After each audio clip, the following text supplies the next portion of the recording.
बिस्मिल्लाहिर्रहमानिर्रहीम, अस्सलाम वालेकुम and welcome to morning at PGV national. सुबह बख़ैर। सुबुह जो आगाज़ अव्हां सां गॾु ऐं उमेद आहे त बिल्कुलु मज़े जो आगाज़ थियो हूंदो। ॾाढी ख़ूबसूरत सुबुह शुरूआत थी हूंदी, जीअं मुंहिंजी शुरूआत थी आहे न, ॾाढी ख़ूबसूरत ईअं ई अव्हां जी बि थी हूंदी। जी सुबुह जो उथंदा आहियूं ऐं पंहिंजनि सां उहो ॾींहं जो आगाज़ करण जो सोचींदा आहियूं ऐं काफ़ी अहिड़ियूं शयूं हूंदियूं आहिनि जेके असांखे वरी कॾहिं कॾहिं परेशान बि कंदियूं आहिनि। असां सोचींदा आहियूं त भई अॼु असांखे हे कमु आहे, अॼु असांखे हो कमु आहे, अॼु असांखे घणा ई कम आहिनि ऐं कॾहिं कॾहिं वरी को कमु न बि हूंदो आहे न। असां जॾहिं फ़ारिग बि हूंदा आहियूं न, पोइ परेशान थी वेंदा आहियूं, अॼु सफ़ा फ़ारिग हूंदासीं, छा कंदासीं। सो इन्हनि सभिनि शयुनि जी जेका सोच हूंदी आहे न असांजी, जेका सोच असांखे स्ट्रेस ॾेखारी वेंदी आहे ऐं स्ट्रेस ऐं परेशानी, डिप्रेशन, एंज़ाइटी, इन्हनि सभिनि शयुनि ॾेखारी वेंदी आहे। जो सुबुह जो आगाज़ मां चवंदी आहियां ॾाढो हसीन हुजे, ॾाढो ख़ूबसूरत हुजे। छो जो जॾहिं असां सुबुह जो आगाज़ अलाह जे नाले सां ऐं फजर जी नमाज़ सां ऐं हिकिड़े सुठे रिफ्रेशिंग मूड सां कंदा आहियो ऐं सुठे नाश्ते सां कंदा आहियो, त मां चवंदी आहियां तव्हांजी जेका सोच हूंदी आहे न, उहा बि उन तरीक़े सां तब्दील थी वेंदी आहे। तव्हांजे अंदरि पॉज़िटिविटी अची वेंदी आहे ऐं जेका बि तव्हांजी नेगेटिव थॉट्स ऐं तव्हांजो हिकिड़ो नेगेटिव जेको ऑरा हूंदो आहे, हिकिड़े इंसान में, हर इंसान में नेगेटिविटी बि आहे, सो उहा शइ ख़तमु थी वेंदी आहे ऐं तव्हांजो हिकिड़ो ॾींहं जो आगाज़ जॾहिं सुठो थींदो आहे त पोइ तव्हांजूं सोचूं बि सुठियूं थींदियूं आहिनि। ऐं सोच खे सुठो रखण जी इहा त हिकिड़ी टिप हुई ॾाढी ज़बरदस्त। पर असां पोइ बि किथे न किथे सॼे ॾींहं में ऐं पंहिंजी हिन ज़िंदगीअ में डिप्रेशन जो शिकार थी रहिया आहियूं। इन जूं घणियूं वजूहात आहिनि। पहिरीं इहा ॻाल्हि त जीअं मां कई त असांखे कमनि जे करे डिप्रेशन थींदो आहे, कमनि जो स्ट्रेस थींदो आहे ऐं उहो कमनि जे करे स्ट्रेस असां छो वठंदा आहियूं त भई अॼु मुंहिंजो हे कमु आहे, अॼु मुंहिंजो हो कमु आहे, अॼु मूंखे हे करिणो आहे, मूंखे हो करिणो आहे ऐं इन जो असांखे स्ट्रेस थींदो आहे। ऐं कॾहिं कॾहिं न असांजो को कमु अधूरो बि रहिजी वेंदो आहे, तॾहिं बि डिप्रेशन में हलिया वेंदा आहियूं असां, तॾहिं बि असां स्ट्रेस वठंदा आहियूं। पर इहो सभु करे अगरि असां इहो सोचूं न त हे सभु शयूं इन करे थींदियूं आहिनि त असां अलाह इहो कमु असां खां न कराइणु चाहियो, त असांजी उहा ज़िंदगी, असांजो उहो ॾींहुं केॾो ईज़ी थी वेंदो, केॾो आसानु थी वेंदो जॾहिं असां पॉज़िटिव तरीक़े सां सोचूं त सुठो थियो इहो कमु न थियो, भला इन में अलाह जी भलाई हूंदी, इन में चङाई हूंदी, या चलो इहो अगरि कमु थियो आहे त इन में बि अलाह जी भलाई हूंदी।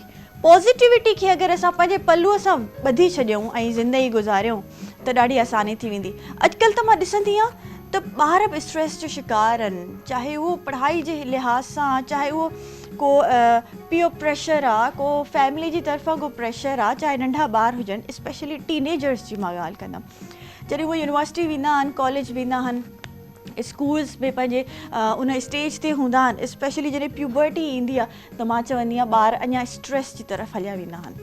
उन्हनि जी बि घणियूं वजूहात आहिनि साइंटिफिकली, पर जेके असांखे ख़बर आहिनि उहे इहे आहिनि त पीयर प्रेशर ॾाढो हूंदो आहे। जॾहिं ॿार ते अहिड़ो प्रेशर ईंदो आहे त भई तव्हांजी सराउंडिंग में अगरि तव्हांजे फ्रेंड वटि कुझु आहे ऐं तव्हां वटि उहो उनखां घटि आहे, अॼुकल्ह ॿार ईअं स्ट्रेस वठंदा आहिनि ऐं अॼुकल्ह ॿार वटि अगरि मोबाइल सुठो न आहे त पोइ बि स्ट्रेस वठंदा आहिनि। असां जीअं ॾिसंदा आहियूं त भई ॿार चिड़चिड़ा हूंदा आहिनि, नंढड़ा ॿार बि पैदा थींदे ई मतिलबु उन्हनि खे तव्हां स्क्रीन टाइम उन्हनि जो वधाए छॾींदा आहियो, त इहो स्क्रीन टाइम जेको ॿार जो आहे न, इहो बि ॾाढो स्ट्रेस जो सबबु आहे।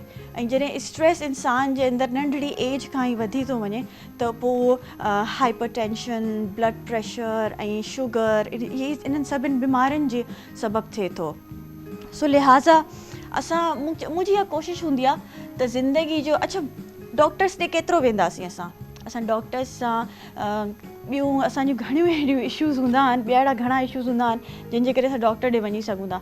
पर हाणे असां डिप्रेशन ऐं स्ट्रेस जे करे बि डॉक्टर ॾे वञूं त इन खां सुठो आहे त असां सुबुह जो आगाज़ ई ॾींहं जो एॾो ज़बरदस्त कयूं, एॾो ख़ूबसूरत कयूं जो असांखे डॉक्टर ॾे न वञिणो पवे। असां पॉज़िटिविटी, जीअं मां शुरू में ई चयो, त पंहिंजी ज़िंदगी में असां अप्लाए करे छॾियूं। ऐं जीअं हे हाणे पेपर, अगरि मां इन जॻह ते को गिलास खणी बीहां ऐं उहो भले अधु भरियल हुजे, पर उहो मां खणी बीठी हुजां, त उनजो जेको वज़न आहे न, उहो मुंहिंजे उन गिलास जो जेको वज़न आहे उहो मुंहिंजी ज़िंदगीअ ते हिकिड़ो बोझ थी वेंदो, मुंहिंजे दिमाग़ ते बोझ थी वेंदो। पर अगरि उहो गिलास मां रखी करे ऐं पोइ तव्हां सां ॻाल्हायां, पोइ पंहिंजो कमु कयां, पोइ मां ईज़ी थी वेंदमि।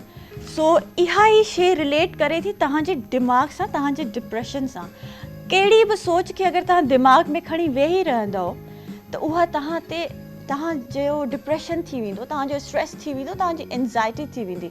पर अगरि उहा ई सोच तव्हां ख़तमु करे छॾियो ऐं ज़िंदगी खे आसान बणायो त पोइ केॾो न सुठो थींदो।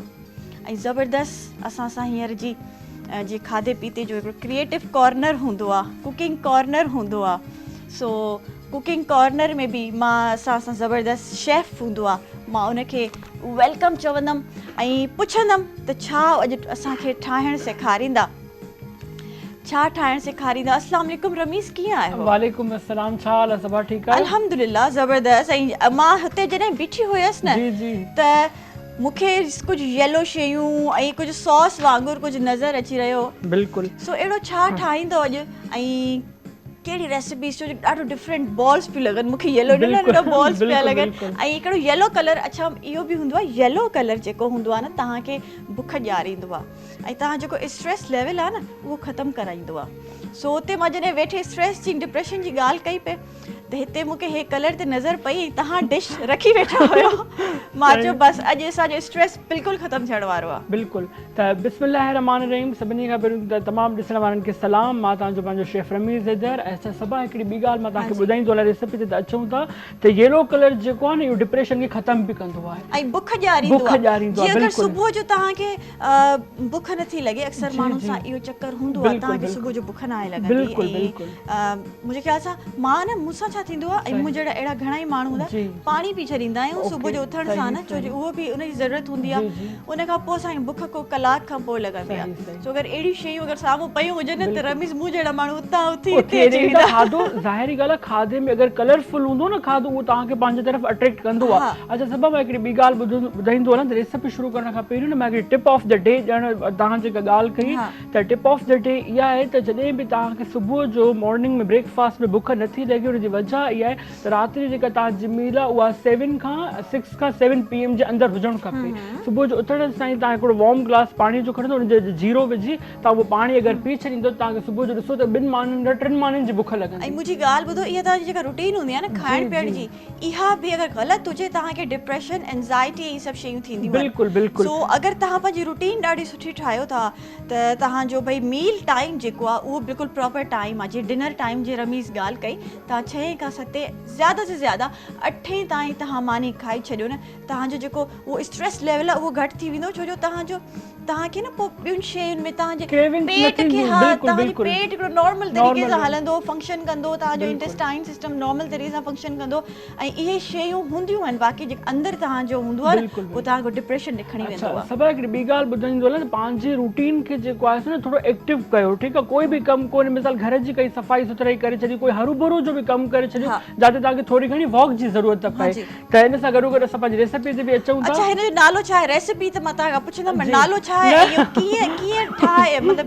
केॾी महिल खाइबी आहे? अच्छा ये खाए भी जी खाए भी बाद में, पर सस्पेंस सभा हमेशा सरप्राइज हिकिड़ो क्रिएट कंदा आहियूं पंहिंजे प्रोग्राम में। छो त असांजे प्रोग्राम जी नोयत ई आहे त कुझु डिफरेंट, ठीकु आहे। त उहो तव्हां जॾहिं ब्रेक खां वापसि ईंदो त पोइ हुनजो जेको सरप्राइज ब्रेक ते त हाणे जॾहिं असां वञूं, पर मूंखे इहो ॿुधायो आहे छा? अच्छा हिन जो जेको नालो आहे हे आहिनि मुङनि जी ऐं माश दाल जो दही बूंदियूं आहिनि बेसिकली हे, ठीकु आहे। हिनखे बूंदियूं आहिनि जी, मूंखे लॻो बॉल्स आहिनि, येलो कलर छोटे बॉल्स वारो शेप आहे। यानी कि तव्हां मेसू अच्छा मां ॾिसंदमि जी बिल्कुलु। हे सॉफ्ट बॉल्स आहिनि छो त हे ओवरनाइट जेको आहे सो मां मिल्क में सोक करे रखिया हुआ। अच्छा इन जो थोरी रेसिपी जल्दी सां ॿुधाए वठां मां तव्हांखे, जल्दी सां आराम सां ॿुधायो। अच्छा मज़े सां जी। सभिनी खां पहिरियों तव्हांखे मुङनि जी दाल ऐं माश दाल क्वार्टर कप माना 4 खाइण वारा चमचा जेके ओवरनाइट मिल्क में सोक करे रखना है। अगर वेदर थधी आ, सियारो आ त ॿाहिरि बि रखी सघो था, ख़राब न थींदो। अगर गर्मी आहे त इनखे तव्हां फ्रिज में रखंदव। सही आहे। सुबुह जो जेॾीमहिल तव्हां उथंदव तव्हां हिन में क्वार्टर कप ॿियो पाणीअ जो विझी, गरम पाणीअ जो विझी जूसर मशीन जे अंदरि, पाणी एतिरो गरम त जूसर मशीन ख़राब न थी सघे, न त हीअ हिकदमि जो उछल खाईंदी न सॼी जो सॼी स्टीम तव्हांजे मुंहं ते अची सघे थी, एॾो गरम न विझिबो आहे। ब्लेंड कंदो फाइन ब्लेंड करे इन जे अंदर जेको आहे सो हल्को पंहिंजे टेस्ट जे अकॉर्डिंग तव्हां लूण मिलाईंदो सही। सॉल्ट एंड पेपर पंहिंजे हस्बे ज़ाइका जो हूंदो आहे ऐं कुटियल ॻाढ़नि मिर्चनि जो पाउडर 1/4 टीस्पून। अच्छा हिन जे अंदर सभु अजवाइन तमामु ज़रूरी आहे यूज़ करणु। अजवाइन में बुख जे हार्मोन खे असां जेके न वधीक एनहेंस कंदे त बुख ॼाराईंदी आहे वधीक, ठीकु आहे। इहे करे असां इनखे हथ सां सही तरीक़े सां बीट कयोसीं त जीअं बैटर फ्लफी थी वञे लाइक केक वांगुरु थी वञे। पोइ असां नंढियूं नंढियूं बूंदियूं जेके आहिनि से जो 1/4 कप ऑयल गरम करे डीप फ्राई जेतिरो ऑयल गरम करे उन जे अंदर फ्राई कयो। ऐं सभु तव्हांखे ख़बर आहे त मां नॉर्मल कुकिंग ऑयल नया यूज़ कंदो जेके रेगुलर अॼुकल्ह अचनि तव्हां कहिड़ो कुकिंग ऑयल यूज़ कंदा आहियो? जेको आहे यूज़ कंदो आहियां माना सरैं जो तेल जेके सिंधीअ में अच्छा चइबो जेके आहे। माण्हू ऑलिव ऑयल यूज़ कंदा आहिनि उहे छा कनि? सभा ऑलिव ऑलिव ऑयल सही न आहे? तमामु तव्हां बहितरीन ॻाल्हि कई, पर ऑलिव ऑयल खे जेको आहे सो गरम नाहे कबो, हे तमामु हाई टेम्परेचर ते फ्राई थींदियूं। न त हे जेको तव्हां ॾिसो था अगरि मां टॉप कैमरा तव्हांखे ॾेखारे सघे त हे बिल्कुलु गोल जेको आहे हिकिड़ो बॉल निमा आहे, इहो तव्हांजो शेप न ईंदो जेसिताईं ऑयल मां स्मोक न निकिरंदो, ठीकु आहे। ऑलिव ऑयल मां अगरि स्मोक ईंदो तव्हांजो ऑलिव ऑयल जेको आहे डिस्कार्ड थी वेंदो, उहो ख़राबु थी वेंदो। ऑयल जो टेम्परेचर हूंदो त तव्हां ॾिसंदो स्किन ते हिकिड़ो स्मॉल बॉल आहे, असां वटि इहो शेप तमामु नेसेसरी आहे। छो त खाधो सभु केॾो बि ज़ाइके वारो छो न हुजे, अगरि हुनजी ख़ूबसूरती न आहे त तव्हांजो खाधो कोई बि नथो खाई सघे। अच्छा पर जीअं कल्ह असां वटि रऊफ़ लाला साहब आहिनि चए पिया बसि जल्दी पची वञे, जहिड़ो बि हुजे बसि खाइण में सुठो हुजे ऐं जल्दी मिली वञे त उहो खाधो असांखे खपे। इहे काफ़ी माण्हुनि जी डिफरेंट पर्सनैलिटीज़ हूंदियूं आहिनि, डिफरेंट नेचर हूंदी आहे। कुझु माण्हू चवंदा आहिनि खाधो ॾिसण में ॾाढो सुठो हुजे त असां खाईंदासीं बि, उनजी प्रेज़ेंटेशन ॾाढी सुठी हुजे। कुझु माण्हू चवंदा आहिनि बसि बसि जल्दी गरम गरम ॾियो असां खाई छॾींदासीं। ईअं त जेको आहे सो कुझु खाधा अहिड़ा हूंदा आहिनि जेके तव्हांजा टाइम वठंदा आहिनि, जीअं पाकिस्तानी खाधा आहिनि। हा चाइनीज़ खाधनि जी कुज़िन अहिड़ी आहे जेका 5 मिंटनि 10 मिंटनि में खाधो तयारु थींदो आहे। कचो पको खाधो तव्हां नथा खाई सघो छो जो तव्हांखे नुक़सानु पहुचाए सघे थो। उन खां पोइ tip of the day second इहा बि हुई त चांवर जेके हूंदा आहिनि न बॉइल्ड राइस जेके असां घर में खाईंदा आहियूं, इन्हनि खे वरी तए ते या माइक्रोवेव में गरम न करे खाइबो छो त इहे कैंसर जो सबबु बणिजंदा आहिनि, ठीकु आहे न, इहो एहतियात कयो। ऐं पटाटनि जी भाॼी जेका हूंदी इहा बि वरी ॿीहर गरम न कबी आहे। तव्हां बेशक थोरा कचा पका करे रखो, वरी हुनखे फुल्डन कयो, बनाए करे गरम न कबा आहिनि चाहे कहिड़े बि फॉर्म में। मूंखे त लॻे थो कोई बि भाॼी तव्हां गरम करे वरी ॿिए ॾींहं ते न खाओ, उनजो जो कोलेस्ट्रॉल जेको ऑयल जे करे जो कोलेस्ट्रॉल थींदो उहो सफ़ा उनजी मिक़दार वधी वेंदी आहे, एसिडिटी बि वधी वेंदी आहे। उनजे करे सभा तव्हां ॾिसो मां कॉर्न ऑयल यूज़ कंदो आहियां, मां मस्टर्ड ऑयल यूज़ कंदो आहियां, मां सेसमी सीड वारे तिरनि जो तेल यूज़ कंदो, मुख़्तलिफ़ तेल। इहे छा आहे हेल्थ वाइज़ बि सुठा आहिनि। मतिलबु तव्हांजा खाधा सिर्फ़ टेस्टी न बल्कि हेल्दी बि आहिनि। हेल्थ बि उनजी ओके जी रिपोर्ट आहे, हेल्थ हुजे त तव्हांजी सिहत हूंदी, छो त जी ख़ुशि त जान ख़ुशि। अगरि तव्हां ख़ुशि न हूंदो तव्हांजा हीरा जवाहर सोन बि रखिया तव्हांखे न वणंदा। अच्छा मुंहिंजी ॻाल्हि ॿुधायो, मूंखे इहा ॻाल्हि ॿुधायो त जे डिप्रेशन जी ॻाल्हि कई, स्ट्रेस जी ॻाल्हि कई, तव्हांखे अगरि डिप्रेशन या स्ट्रेस थींदो आहे, का परेशानी थींदी आहे, छा कंदा आहियो? ज़िंदगीअ में उतार चढ़ाव सभा हर कंहिंसां थींदो आहे, कॾहिं ख़ुशी कॾहिं गम हूंदो ई हूंदो आहे। इन जो तरीक़ो इहो आहे त तव्हां कुकिंग कयो, तव्हां उहो पंहिंजो मनपसंदि जंहिंखे कुकिंग न आहे पसंदि उहो छा करे? मां उहो ई पियो चवां, जेकॾहिं तव्हांजो कोई पसंदीदा वर्क आहे तव्हां उहो आउटिंग ते निकिरी वियो, सी साइड निकिरी वियो, ग्रीनरी तव्हां ॾिसो त तव्हां जेको आहे सो जीअं छबर हूंदी आहे उन ते अगरि तव्हां पेरनि सां चंपल वग़ैरह लाहे करे तव्हां हलंदो तव्हांजो डिप्रेशन ख़तम थींदो आहे, एनवायरनमेंट थधो महसूस। अच्छा अक्सर न अगरि तव्हां चप्पल लाहे बि फर्श ते बि घुमो न तव्हां ॾाढो डिप्रेशन ख़तम थींदो आहे, तव्हांजी परेशानी ॾाढी ख़तम थींदी आहे। तव्हां मतिलबु तव्हांखे अगरि टेंशन ऐं डिप्रेशन थींदो आहे तव्हां कुकिंग कंदा आहियो या खाईंदा आहियो? न खाइण जो बि हुयो पहिरियों हिकिड़े वक़्त में शौक़ु, जॾहिं खां फील्ड में आयासीं पचाइण शुरू कयोसीं त पचाए हाणे माना बसि बुख ख़तम थी वई आहे, बुख ई ख़तम थी वई आहे। छा खाईंदा आहियो? असांजो माना पेट भरण जो तरीक़ो इहो आहे, सभु जॾहिं ॿिया असांजी तारीफ़ कंदा आहिनि असांजे फूड जी, असांजी प्रेज़ेंटेशन जी, असांजी माना टमी फुल थी वेंदी आहे, टमी फॉर टमी माना फुल सफ़ा बिल्कुलु नीट एंड क्लीन असांजो एनवायरनमेंट थी वेंदो अगरि कोई असांजी तारीफ़ कंदो आहे खाधे। अच्छा ज़्यादातर तव्हां मूंखे ॿुधायो माण्हुनि जी अॼुकल्ह जेका लाइफ हले थी सो इन में डिप्रेशन जो सबबु छा आहे? मां सभिनि खां पुछण वारी आहियां। सभिनी मां वॾे में वॾो डिप्रेशन जो सबबु इहो आहे सबा जो तव्हां अगरि कोई बि कमु पंहिंजो कयो था, ठीकु आहे, हाणे मिसाल ॻाल्हि मां हिकु रेसिपी ठाही, ख़ुदा न ख़ासा ऊंच नीच थींदी आहे, इंसान आहे, ज़ाहिर ॻाल्हि घटि वधि थिए थी, तव्हां कॾहिं बि कंहिं कम खे न डीमोटिवेट न कयो।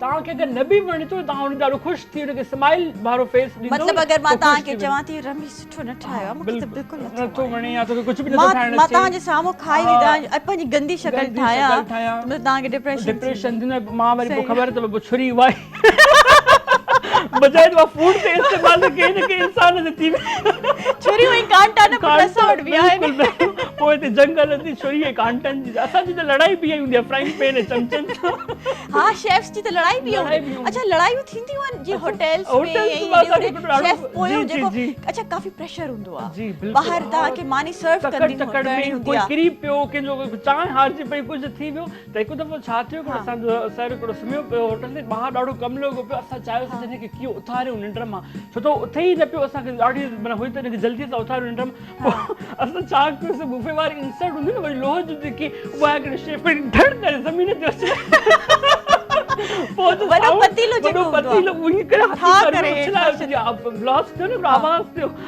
त चिरक भरे ॿाहिरि निकिरी आयो पोइ जेके बि हुनखे लॻो तो सिलेंडर फाटो कोई किरी पियो की मथे डेगड़ो मथे में लॻो कंहिंखे कुझु थियो त हो हिकदमि उथी खड़ो थियो पोइ सभिनी पंहिंजा जेके कम हुनखे चयसि त बाबा कम ते लॻो छो त इहो टाइम अहिड़ो न हूंदो आहे सभा जो माण्हू निंड करे सुम्ही पियो छो त ॾाढो वर्किंग लोड घणो हूंदो हाणे हे वेही हिते आराम करे त पोइ असांजो त कमु तमामु थी वञे न खाधे पीते ये मज़ेदार ॻाल्हि ऐं होॾे हेठि वरी गैस छड़ियूं वणनि हेठि वरी गैस छड़ियूं वणनि त असांखे वारो कयो मानी जो जिन खे घर ॾे कुझु न मिले वरी उते अची खाईंदी मानी माण्हू त वेंदा न घुमण फिरण खाइण पीअण इंतज़ार बि कबे न माण्हू हथेली ते सरसो जमाईंदा हाणे जो हाणे तिरीअ ते न जेके माण्हू रमीस पैसा भरींदा आहिनि रेस्टोरेंट ते वेंदा जंहिंखे घर में अगरि नाहे खाइण जो मूड से या रेस्टोरेंट वेंदो उहो पैसा बि भरींदो उहो चाहींदो त हुनखे सर्विस बि सुठी खपे हुनखे फूड बि सुठो खपे त प्रेशर त सॼो शेफ ते अची वियो त अची वियो पर थोरो माण्हू वेट त कंदो आहे न हो बसि रोईंदा आहिनि छड़ियूं वणंदा आहिनि जल्दी जल्दी असांखे मानी हथ या घर में बि न असां त रेस्टोरेंट में कंहिंखे छड़ियूं वणंदे न ॾिठो असांखे त ॾाढो गेस्ट रोईंदा आहिनि अलाए छो घरनि जा सतायल हूंदा आहिनि न वीचारा उहे हिते अची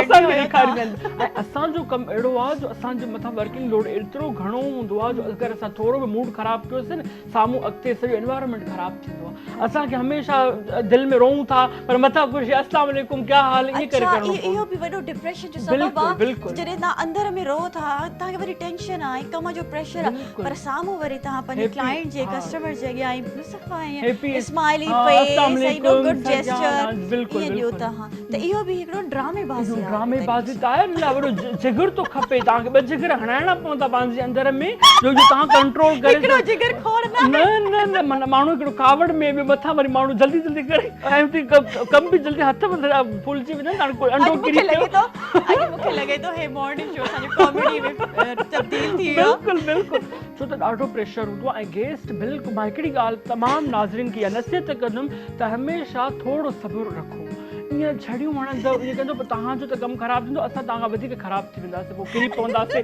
को तेल तव्हांजे मथां हारजी पवे तव्हां ईअं कयो आहे त रेस्टोरेंट में तव्हांखे कंहिंजे चिड़ हुजे उहो तव्हांजो रेगुलर कस्टमर हुजे तव्हां हुनखे लूणु घणो विझी छॾियो या ऑयल घणो विझी छॾियो मिर्च घणा विझी छॾिया हाणे पवण जी त वजह हुजे त असां एड करे बि छॾियूं न असांखे टेंशन में एतिरा कम थी वेंदा आहिनि पर असांखे कंट्रोल हूंदो आहे अलाह शुक्र छो त असां कोर्स जे दौरान कस्टमर डीलिंग ख़राबु न थी आहे करे करे थी जो वरी तव्हांखे ॿी ठाहिणी पवे भला किरी पई हारजी वही काई शे सॉस खीर बॉयल थी असां ॿिए कम में लॻा पिया तकड़ि में हारजी या के हासी करी चलो तेज़ करे छॾियो त हिनजो ऑर्डर लेट थिए हिनजी इंसल्ट थिए त जीअं माना नौकिरी तव्हां डिस्कार्ड कया वञे पॉलिटिक्स हर फील्ड में पॉलिटिक्स तमामु इहो बि वॾो डिप्रेशन जो सबबु आहे तव्हांखे कंहिंसां अगरि विढ़णो आहे न सभा तव्हां पंहिंजे कम सां विढ़ो ईअं न त मां हिन जा पेर कढां मां हुन जे लाइ राहूं तंग कयां कंहिंजूं इहा शइ तमामु ग़लति आहे वर्क प्लेस ते तव्हांजा बुरनि माण्हुनि सां गॾु सुठा माण्हू बि हूंदा आहिनि बिल्कुलु उन्हनि जे क़रीब रहो उन्हनि सां तव्हां बणाए रखो ऐं चवंदा आहिनि न त सुठा माण्हू तव्हांजी लाइफ में पॉज़िटिविटी खणी ईंदा आहिनि जीअं हाणे तव्हां बि ज़ाहिर आहे त एतिरो एक्सपीरियंस बि आहे तव्हांजो त मां तव्हांखे इहो ई तव्हांजो एक्सपीरियंस पुछणु चाहियां पई सुठनि माण्हुनि सां बि पालो पियो हूंदो जीअं बुरनि माण्हुनि सां पालो आहे जीअं सुठनि माण्हुनि सां बि हुयो सही आहे सुठा त पोइ हमेशह यादि रहिजी वेंदा आहिनि यादि रहिजी ॾाढा सुठा पर उहे छा हूंदो आहे सभा जो सुठा माण्हू जेके आहिनि उहे तमामु घटि मिलंदा आहिनि तव्हां ठीकु आहे उनखे ॻोल्हणु तमामु ॾुखियो हूंदो आहे त हिन जे करे त बसि इहो आहे त थोरो ख़्यालु कयो सभिनी जो ख़्यालु कयो ईअं न त रुॻो असांजो ख़्यालु कयो तव्हां बिल्कुलु उहो त तमामु सुठा ई सुठा तव्हांजी पंहिंजी नेचर कहिड़ी आहे इहो डिपेंड थो करे तव्हांजो पाण ते साम्हूं वारो कहिड़ो बि हूंदो न तव्हां अगरि सुठा हुनखे सुठो करे वेंदो ईअं ई आहे ईअं ई माहौल खे असांखे सुठो करिणो आहे असां अगरि इंडिविजुअल पाण खां इंडिविजुअली स्टार्ट कयूं त असां पॉज़िटिव थी वञूं असां डिप्रेशन जो शिकार न हुजूं त असांजी जेकी सराउंडिंग आहे उहा बि सुठी थी वेंदी उहा बि पॉज़िटिव थी वेंदी इन ज़बरदस्त ॻाल्हि ते नाज़रीन मां ब्रेक ते वेंदमि वरी पोइ वापसि अचूं था PTV नेशनल में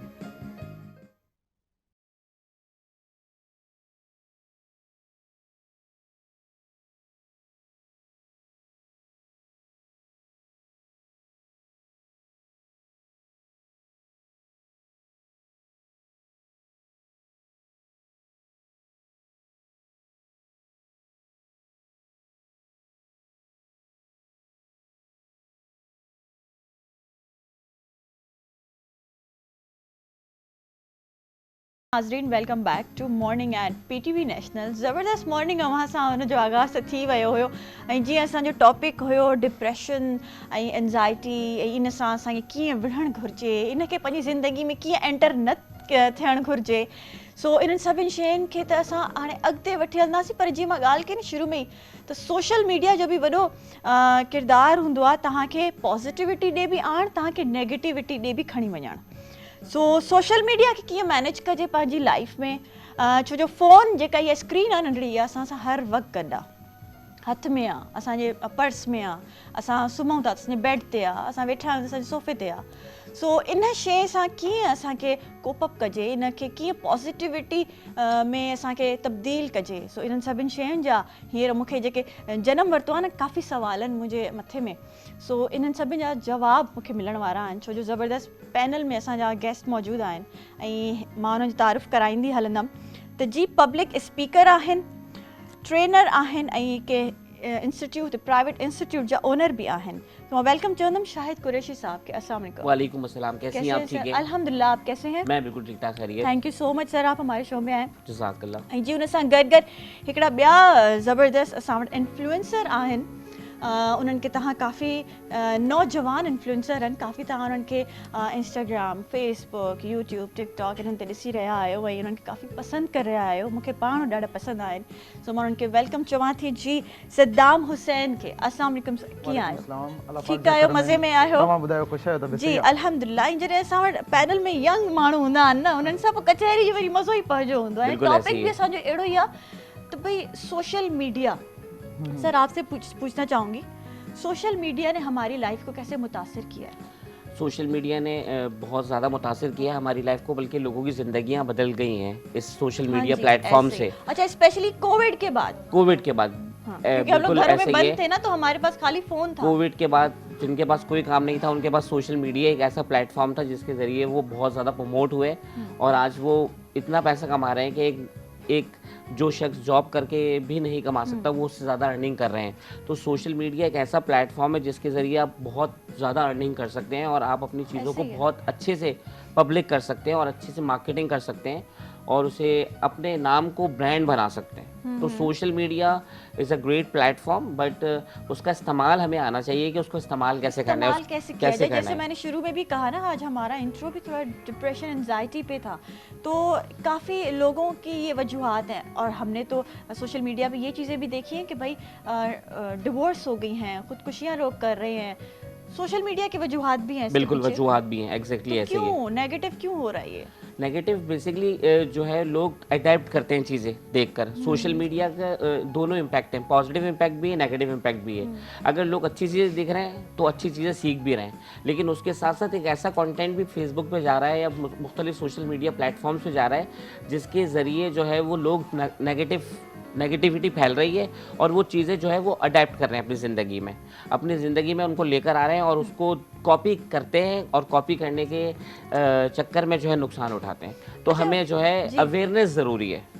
पॉजिटिव चीज़ें क्या हैं, पॉजिटिव एस्पेक्ट्स इसके कौन से हैं कि हम लोग कैसे इस चीज़ को, एक फ़ोन को, सोशल मीडिया को, इस सारे प्लेटफॉर्म्स को पॉजिटिव लेके चल सकते हैं?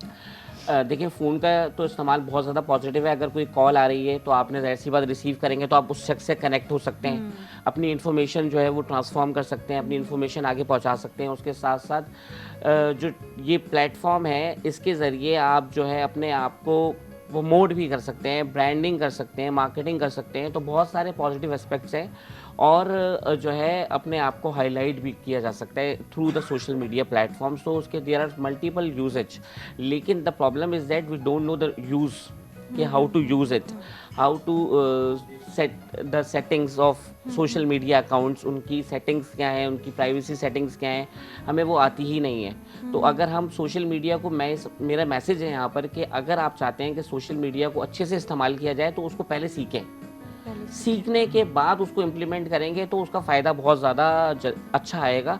नॉर्मली होता ये है कि आप प्रैक्टिस करते रहते हैं जिसकी वजह से जो है उसका जो इस्तेमाल है वो सही नहीं हो पाता। अच्छा, हम लोग इस चीज़ को सीखना भी चाहते हैं और काफ़ी यंगस्टर्स जो हैं इसको पॉजिटिव लेके जाना चाहते हैं, लेकिन सद्दाम साहब का पूछनम तो तव्हां कीअं इन फील्ड में आयो, छो जो असां जा पेरेंट्स न असां खां हिकिड़ी उमेद लॻाए वेठा हूंदा आहिनि त मुंहिंजो पुटु या डॉक्टर थींदो या इंजीनियर थींदो, इन्हनि सभिनि शयुनि जो डिग्रीज़ वठंदो, पर तव्हांजो हेॾे एॾो रुझान कीअं थियो? जी स्टार्टअप में जेको आहे त 2017 खां मां स्टार्टअप वरितो आहे ऐं मां जेको इंस्पायर थियो हुयुमि संधी महेश्वरी, त मां उनजा काफ़ी सारा वीडियोस ॾिसंदो हुयुमि, त मां पंहिंजी सिटी में मां ई आहियां जेको वीडियो क्रिएटर आहियां ऐं मुंहिंजे अम्मी अबू जा बि इहे ख्वाब हुया त इंजीनियर या डॉक्टर थी, सही आहे, त मां उन जे ई सफ़र में हुयुमि। मां IT बि कई आहे ऐं मैथमेटिक्स में मास्टर बि कई आहे, एजुकेशन खे बि खणी पियो हलां ऐं वीडियो फील्ड खे बि खणी पियो हलां। अच्छा, वीडियो ठाहिण जो इत्तेफ़ाक़ इहो कीअं शुरू थियो? छा कोई ईअं वेठे वेठे घर में कोई वीडियो ठाही, पोस्ट करे छॾी, लाइक्स ऐं व्यूज़ अची आई, पोइ तव्हांखे मोटिवेशन मिली, या तव्हां सोचे सम्झी साज़िश जे तहत हिकिड़ी रिंग लाइट वठी आयो ऐं पोइ उन ते वीडियोस ठाहियो? न, स्टार्टअप में त ॾिसो इहे शयूं न हुयूं कुझु बि, इवन पंहिंजी सेलफोन बि न हुई, हिकु ख्वाबु हो, हिकु जुनून हो त मूंखे जेको आहे त पॉज़िटिव कंटेंट ठाहिणो आहे, मां उन जे सफ़र में लॻी वियुमि। सही, मतलब जो मोटिवेशनल स्पीकर्स के तव्हां ॾिसंदा रहिया, छो जो मां जंहिंसां इंस्पायर थियो हुयुमि उहो पॉज़िटिव कंटेंट क्रिएटर आहे संधी महेश्वरी, इंडिया जो सुठो मोटिवेशन स्पीकर आहे, छो जो हिमल ताईं बि मां पॉज़िटिव कंटेंट ई ठाहियां थो। अल्हम्दुलिल्लाह मूंखे फीडबैक काफ़ी सुठो मिलियो आहे। सही जी, मैंने भी इनकी माशाल्लाह से काफ़ी वीडियोस देखी और मुझे बहुत इंस्पिरेशन मिली इनकी वीडियोस से, और आज ये इत्तेफाक से हमारे साथ मौजूद भी हैं माशाल्लाह से, तो बहुत अच्छा काम कर रहे हैं एज अ मोटिवेशनल स्पीकर। जी बिल्कुल ऐसे ही। अच्छा सदाम साहब, कहिड़े टॉपिक्स ते तव्हां वीडियोस ठाहियूं आहिनि ऐं कीअं मोटिवेट ऐं कीअं अट्रैक्ट था कयो तव्हां यूथ खे? अच्छा, मूंखे काफ़ी सुठो लॻंदो आहे, छो जो मां पंहिंजो ज़िंदगी में सुठनि दोस्तनि सां पंहिंजो वक़्तु गुज़ारियो आहे ऐं मुंहिंजी हमेशह दोस्ती वॾनि सां ई हूंदी आहे ऐं मां पसंदि कंदो आहियां त पाण सां वॾे सां मिलां, उन जी ज़िंदगी में बिल्कुलु। हाणे त काफ़ी जेके केसिस आहिनि मूं ॾे ईंदा रहंदा आहिनि, माण्हू पंहिंजी ज़िंदगी जे बारे में ॿुधाईंदा आहिनि, वरी मूंखे उन्हनि खे मोटिवेट करणो पवंदो आहे। सही, ज़बरदस्त। कीअं मोटिवेट कंदा? मूंखे बि मोटिवेट कयो, मूंखे अगरि डिप्रेशन आहे, अगरि मूंखे बस जेको आहे चवंदा आहिनि त मोटिवेट उहो ई करे सघे थो जेको पंहिंजी ज़िंदगी में काफ़ी जेके आहिनि त तकलीफ़ूं, ॾुख ऐं बुरो वक़्तु ॾिठो हुजे, छो जो मां हिकु अहिड़ी फैमिली सां बिलोंग थो कयां, मीन्स काफ़ी बैकवर्ड फैमिली आहे, ऐं जेको आहे त जिते मां पंहिंजो हीउ वीडियो जो सफ़र स्टार्ट कयो हुयुमि, मां इहे जेके टूल्स वग़ैरह वरिता हुयुमि त घर वारा त काफ़ी मुंहिंजे ख़िलाफ़ु हुया उन टाइम। हा, असां सिंधी फैमिलीज़ में ईअं हूंदो आहे, काफ़ी असांखे बैकलैश मिलंदो आहे त हे what is he doing, what is she doing, मतिलबु स्क्रीन ते छो? बिल्कुलु, जॾहिं तव्हां ॾिसो न को नओं कमु स्टार्ट कंदा आहियो न त अॻिला न सम्झी सघंदा आहिनि, त सभ खां पहिरियां तव्हांखे रोकण जी कोशिशि कंदा आहिनि, त ईअं ई फैमिली बि रोकण जी कोशिशि करे पई, लेकिन हाणे अल्हम्दुलिल्लाह काफ़ी फीडबैक आयो आहे, काफ़ी जेके रिलेटिव आहिनि उन्हनि जी नज़रनि में बि सुठा थी विया आहियूं ऐं सुठी अर्निंग थींदी आहे। ज़बरदस्त। मीन्स कि हाणे मूंखे नौकरी करण जी ज़रूरत न आहे। वाओ। अच्छा, जीअं तव्हां चयो सोशल मीडिया ते अर्निंग भी थींदी आहे, अच्छा इहो सवाल मां बाद में तव्हां खां पुछंदमि, छो ॾाढो इम्पोर्टेंट आहे, क्योंकि सर हम लोग ना सोशल मीडिया को टूल बना के उससे अर्निंग भी कर सकते हैं। बिल्कुल अर्निंग कर सकते हैं। तो इस चीज़ को क्या लोग गलत समझते हैं? अच्छा, काफ़ी जैसे ब्लॉगर्स हैं, मैंने देखा अभी रिसेंटली वीडियोस ऐसी मैंने देखी कि ये हलाल नहीं है, ये है, आप फैमिलीज दिखा रहे हैं, आप या यूट्यूब से पैसे आ रहे हैं, तो इसके बारे में प्लीज़ बताइएगा। जी जी, मैं ये कहना चाहूँगा, देखिए बिल्कुल इससे अर्निंग की जा सकती है कि there are so many multiple pages और ग्रुप्स हैं फेसबुक पर, जिसके ज़रिए आप अपनी पोस्ट, अपना ऑनलाइन बिजनेस भी क्रिएट कर सकते हैं, ऑनलाइन वीडियोस जो है बना सकते हैं, अपने ब्रांड को एक्सपोज कर सकते हैं, और वहाँ ऑनलाइन सेलिंग हो रही होती है, सेल एंड बाय वहाँ चीज़ें हो रही होती हैं। तो बहुत सारी मतलब प्लेटफॉर्म्स हैं जिसके ज़रिए आप अर्निंग कर सकते हैं। और उसके साथ साथ जो आपका दूसरा सवाल है कि जो व्लॉगर्स हैं जो कि फैमिलीज़ को लाते हैं, तो वो मुख्तलिफ़ लोगों की मुख्तलिफ़ राय हैं कि ये हलाल नहीं है, ये हराम है, तो वो हर किसी के अपने परसेप्शंस हैं, लेकिन ये है कि वो भी जो है काम कर रहे हैं जो है, लेकिन ये है कि उनको फैमिलीज़ को जो है वो इंडल्ज नहीं करना चाहिए, शामिल नहीं करना चाहिए, अपने कंटेंट में खुद ही अपने आप को प्रमोट करें और उससे दूसरे लोगों को प्रमोट करें, ताकि जो सोशल मीडिया का मकसद है वो सही तरीके से यूटिलाइज़ किया जा सके। सही। अच्छा सर, क्योंकि आप इंस्टीट्यूट में भी पढ़ा रहे हैं, और तो लोग बच्चों को, यूथ को ज़रूर सोशल मीडिया के बारे में ही बताते होंगे, बिल्कुल। तो किस टाइप का कंटेंट बनाना चाहिए जो वायरल हो सकता है, किस पे व्यूज़ आएंगे, ये आप बताते हैं? नहीं, ये तो बेसिकली जो सदाम हुसैन है माशाल्लाह से इस पे बड़ी इनकी एक्सपर्टीज है, ये जवाब बहुत अच्छा से देंगे। लेकिन आप लोग जो बताते हैं, मैं बिल्कुल इस पे ये कहना चाहूँगा कि आपका जो कंटेंट है वो जो है अप टू डेट होना चाहिए। ऐसा ना हो कि वो ओल्ड कंटेंट हो, और वो कंटेंट ऐसा ना हो कॉपी ना हो, बल्कि कुछ आपकी अपनी क्रिएटिविटी उसके अंदर नजर आए। ऐसा ना हो कि किसी शख्स ने वो कंटेंट बोला है, उसी को आपने अपने लफ्जों में बंद कर दिया तो public is very aware, he knows that कि आप किसकी बात कर रहे हैं और किसकी बात कोट कर रहे हैं। तो आपका अपना कंटेंट होना चाहिए, आपकी अपनी रिसर्च होनी चाहिए, और उसके लिए जो है मैं ये कहना चाहूँगा किताबों से दोस्ती करें, किताबों को पढ़ें। जब आपके पास नॉलेज होगी आपके पास ऑटोमेटिकली कंटेंट क्रिएट होता रहेगा। अच्छा, मैंने तो YouTube पे ऐसा भी देखा है कि अंदर कुछ और होता है और सामने कुछ ऐसी थंबनेल लगी हुई होती है कि लोग व्यूज लेने के लिए कुछ भी करने को तैयार है। एग्जैक्टली बिल्कुल ऐसे ही है, वो just to catch the site, हाँ। कि आपकी आंखों को धोखा देने का एक तरीका होता है कि जिसके जरिए आप उस वीडियो को जो है वो स्टार्ट करें। लेकिन इहो सफ़र थोरे टाइम जे लाइ हूंदो आहे। जेकॾहिं तव्हां को थंबनेल अहिड़ो था लॻायो त क्लिक कयूं था त उन में उहा शइ न आहे, त उहो जेको व्यूअर उनखे मिलंदो आहे न, वरी वराए उहो वीडियो न ॾिसंदो आहे, उन जो अकाउंट विज़िट न कंदो। अच्छा सदाम, काफ़ी असांखे व्यूअर्स ॾिसी रहिया आहिनि, यूथ बि तव्हांखे फॉलो कंदी आहे, त तव्हां उन्हनि खे छा टिप्स ॾींदो त व्यूज़ ऐं फॉलोवर्स, सब्सक्राइबर्स, लाइक्स कीअं वठूं? हक़ीक़त में जेको आहे त मां त जेके शॉर्ट प्लेटफॉर्म ते मां मोटिवेट कंदो आहियां, सुठियूं सुठियूं ॻाल्हियूं ॿुधाईंदो आहियां, लेकिन यूट्यूब ते मां टेक जो कमु स्टार्ट कयो आहे। जीअं त यूट्यूब तां कीअं कमाए सघो था, फेसबुक तां कीअं कमाए सघो था, हाणे त टिकटॉक बि अॼुकल्ह मोनिटाइज़ थिए थो, त टिकटॉक बि मोनिटाइज़ थिए थो। 1 मिंट खां वॾो जेकॾहिं तव्हां वीडियो रखंदो त तव्हांखे उहो वीडियो पैसा ॾींदो।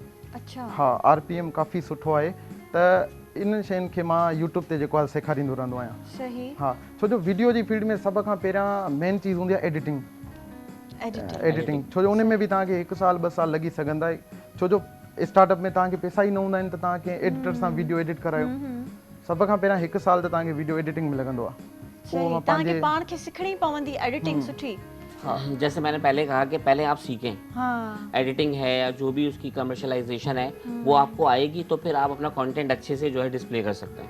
सही, एडिटिंग मतलब मेन पॉइंट आहे। एडिटिंग अगर तव्हांजी सुठी हूंदी। अच्छा, विच में न काफ़ी एडिटिंग में न माण्हू हो क्लिप्स बि हणी छॾींदा आहिनि, फनी क्लिप्स, त उहे बि माण्हुनि खे ॾाढो अट्रैक्ट कंदियूं आहिनि। मीम्स हा, मीम्स हणी छॾींदा आहिनि। अच्छा ॾिसो न, जीअं इंजीनियर को थींदो आहे त उनखे बि टाइम लॻंदो आहे, 1 2 3 12 खां बाद में यूनिवर्सिटी में वेंदो आहे, वरी पोइ डिग्री खणी पोइ अप्लाई कंदो आहे, केॾी स्ट्रगल करणी पवंदी आहे। त सोशल मीडिया बि हिकु फील्ड आहे, इन्फ्लुएंसर खे बि वॾी स्ट्रगल करणी पवंदी आहे, काफ़ी स्ट्रगल करणी पवंदी आहे। पोइ उन खां बाद में जेको आहे त उहा जेकी स्ट्रगल इन जी थियल हूंदी आहे, पोइ उनखे जेको आहे त अच्छा, एडिटिंग के साथ साथ ग्राफिक्स, मोबाइल या जो भी आप कैमरा यूज कर रहे हैं वो अच्छा होना चाहिए। अच्छा, एडिटिंग के लिए क्या लैपटॉप लेना ज़रूरी है या फ़ोन ते ही थी वेंदी आहे? ॾिसो, प्लीज़ बताइएगा। जेको आहे त एडिटिंग जे लाइ मोबाइल फ़ोन या इहा हुजे ई ज़रूरत न आहे। छो जॾहिं मां स्टार्टअप कयो हुउमि त मां दोस्तनि जी मोबाइल ते मुंहिंजो फर्स्ट वीडियो आहे, उन खां बाद में फैमिली जी काफ़ी ताना मिलिया, या तूं बार बार मुंहिंजी मोबाइल थो यूज़ करे। छो जो स्टार्टअप जॾहिं तव्हां वठंदा आहियो न, ज़ीरो पेमेंट, तव्हांखे इन्वेस्ट करिणो पवंदो आहे।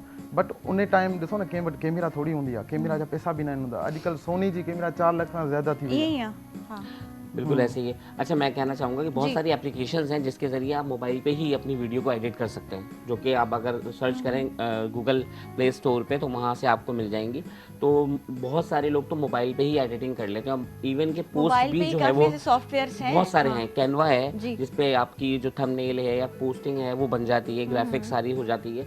तो बहुत सारे ऐसे सोर्सेज हैं जिस मोबाइल पे हैं जो कि आप विदाउट बाइंग लैपटॉप जो है अपने काम को स्टार्ट कर सकते हैं, और जब आपका काम चल पड़े तो फिर आप लैपटॉप तो खुद ही आपके पास आ जाएगा। सही, हाँ, क्योंकि अर्निंग अच्छी हो जाती है। अच्छा, अगर मां तव्हांखां पर्सनल सवाल पुछां, अर्निंग केतिरी थींदी आहे शुरू में, ऐं केतिरा व्यूज़ ऐं फॉलोअर्स खपनि? यूट्यूब ते त ईअं आहे त 1000 सब्सक्राइबर तव्हांजा मुकमल थी वञे न, 4000 घंटा वॉच टाइम तव्हांजो पूरो थी वञे, त उन टाइम ई तव्हांजी अर्निंग स्टार्ट थी वेंदी आहे। लाइक्स ते हूंदो आहे, लाइक्स बि हुजनि? लाइक्स ते न हूंदो आहे। तव्हांजा ॾिसो न केतिरा बि सब्सक्राइबर आहिनि, व्यूज़ ते तव्हांखे पेमेंट मिलंदी आहे।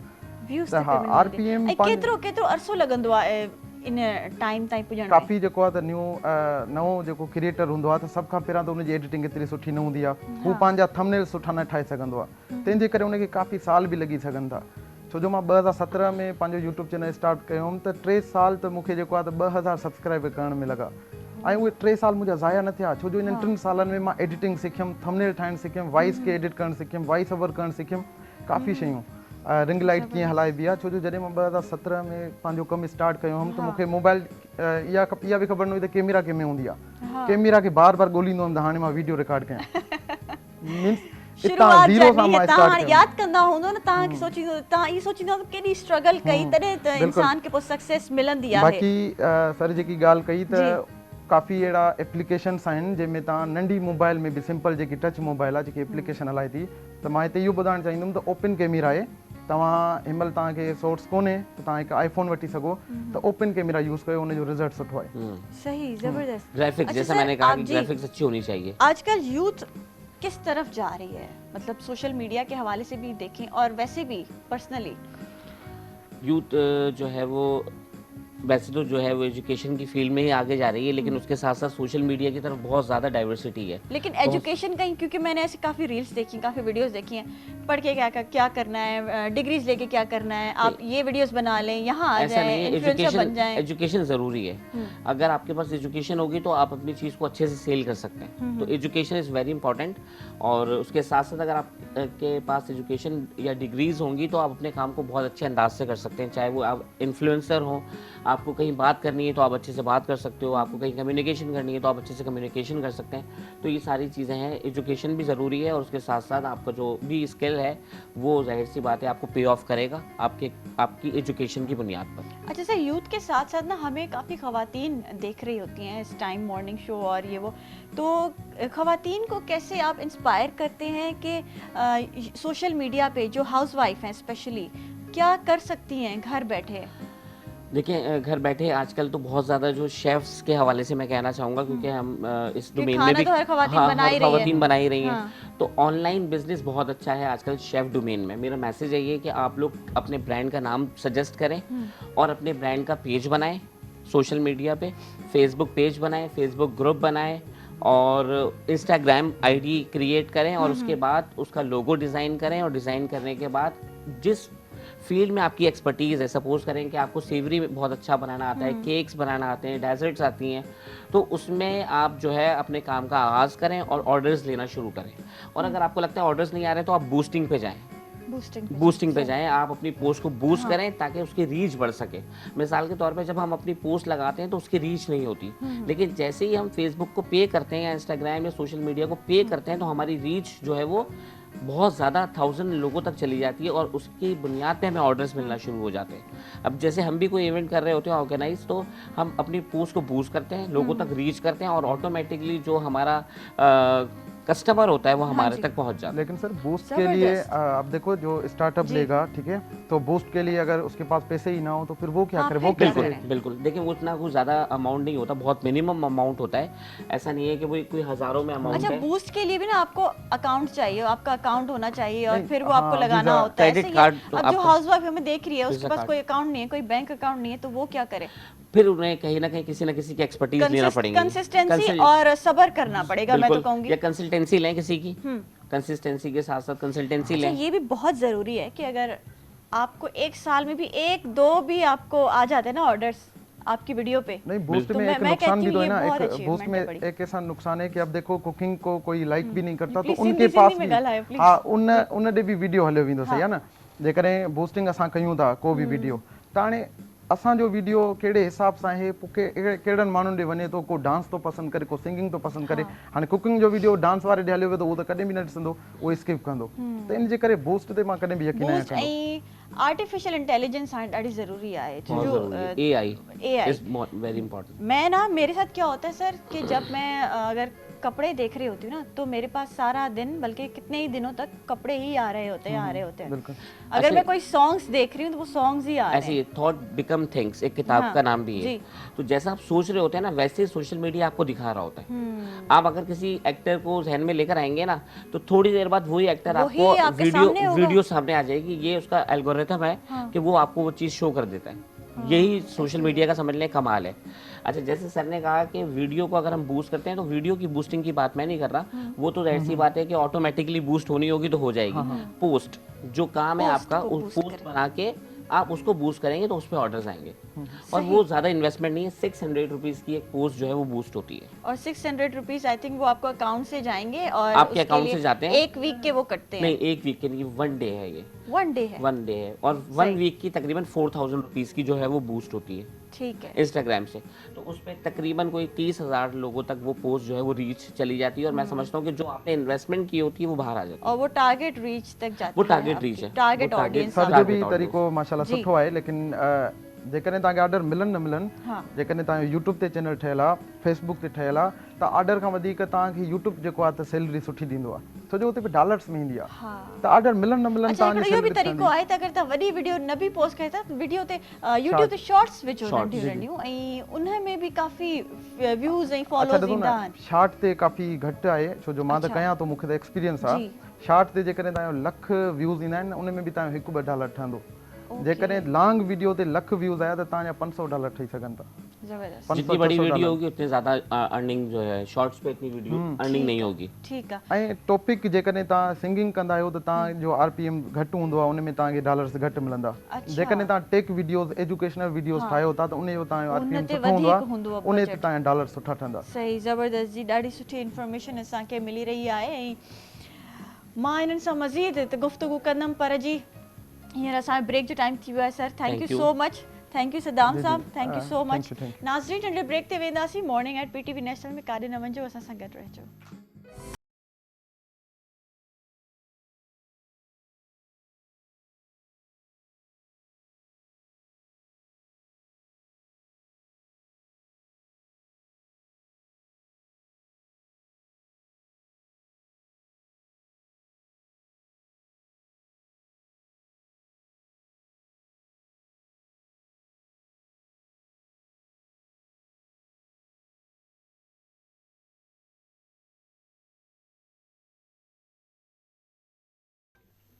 वेलकम बैक नाज़रीन, मॉर्निंग एट PTV नेशनल में असां सभिनि खे वरी भली कार। ऐं जी ज़बरदस्त कचहरी त असांजे महिमाननि सां हलंदी ई रहंदी आहे। ऐं जेको असांजो टॉपिक अॼु जो आहे इहो असांजी काफ़ी ज़िंदगियुनि में जेको आहे काफ़ी माण्हुनि जी ज़िंदगियुनि में तब्दीली बि आणींदो इंशाअल्लाह। असांजी हिन कचहरी खां पोइ असां पंहिंजे हर महिमान खां इहो पुछंदासीं त हो स्ट्रेस ऐं डिप्रेशन खे कीअं मैनेज कंदा आहिनि। सो हींअर वरी हिकिड़े पैनल में असांजे गेस्ट पैनल में ज़बरदस्त ख़ातून असां सां मौजूदु आहे ऐं मां उन्हनि जो तारुफ़ कराईंदी हलां त उहे बहितरीन शाइरा आहिनि ऐं जी MA उर्दू ऐं MBA HR हुननि कयो आहे, हुननि जी इहा तालीम आहे। ऐं हुन सां गॾु गॾु हो एडमिनिस्ट्रेशन में आहिनि, प्राइवेट कंपनी में हो एज अ मैनेजर एडमिनिस्ट्रेशन जे उहिदे ते हो फ़ाइज़ आहे।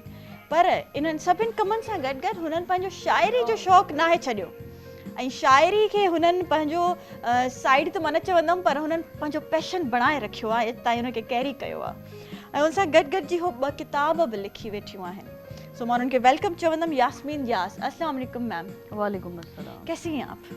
मैं बहुत अच्छी ठीक है, मज़े में हैं अल्हम्दुलिल्लाह। और माशाल्लाह बहुत खूबसूरत लग रही है। बहुत शुक्रिया। तो शायरी का शौक, ये सारे काम और फिर शायरी साथ में, डिफरेंट पर्सनैलिटीज, डिफरेंट चीज़ें हो गई, कैसे मैनेज असल करती हैं? में देखें ये एक ग्लोबल विलेज है दुनिया, ऐसे ही है। तो और जहाँ हम कहते हैं कि वक्त बहुत बदल गया है, हम इन 10 सालों में जो एक रैपिड चेंज आया है, डिजिटल मीडिया, सोशल मीडिया हाँ और जी।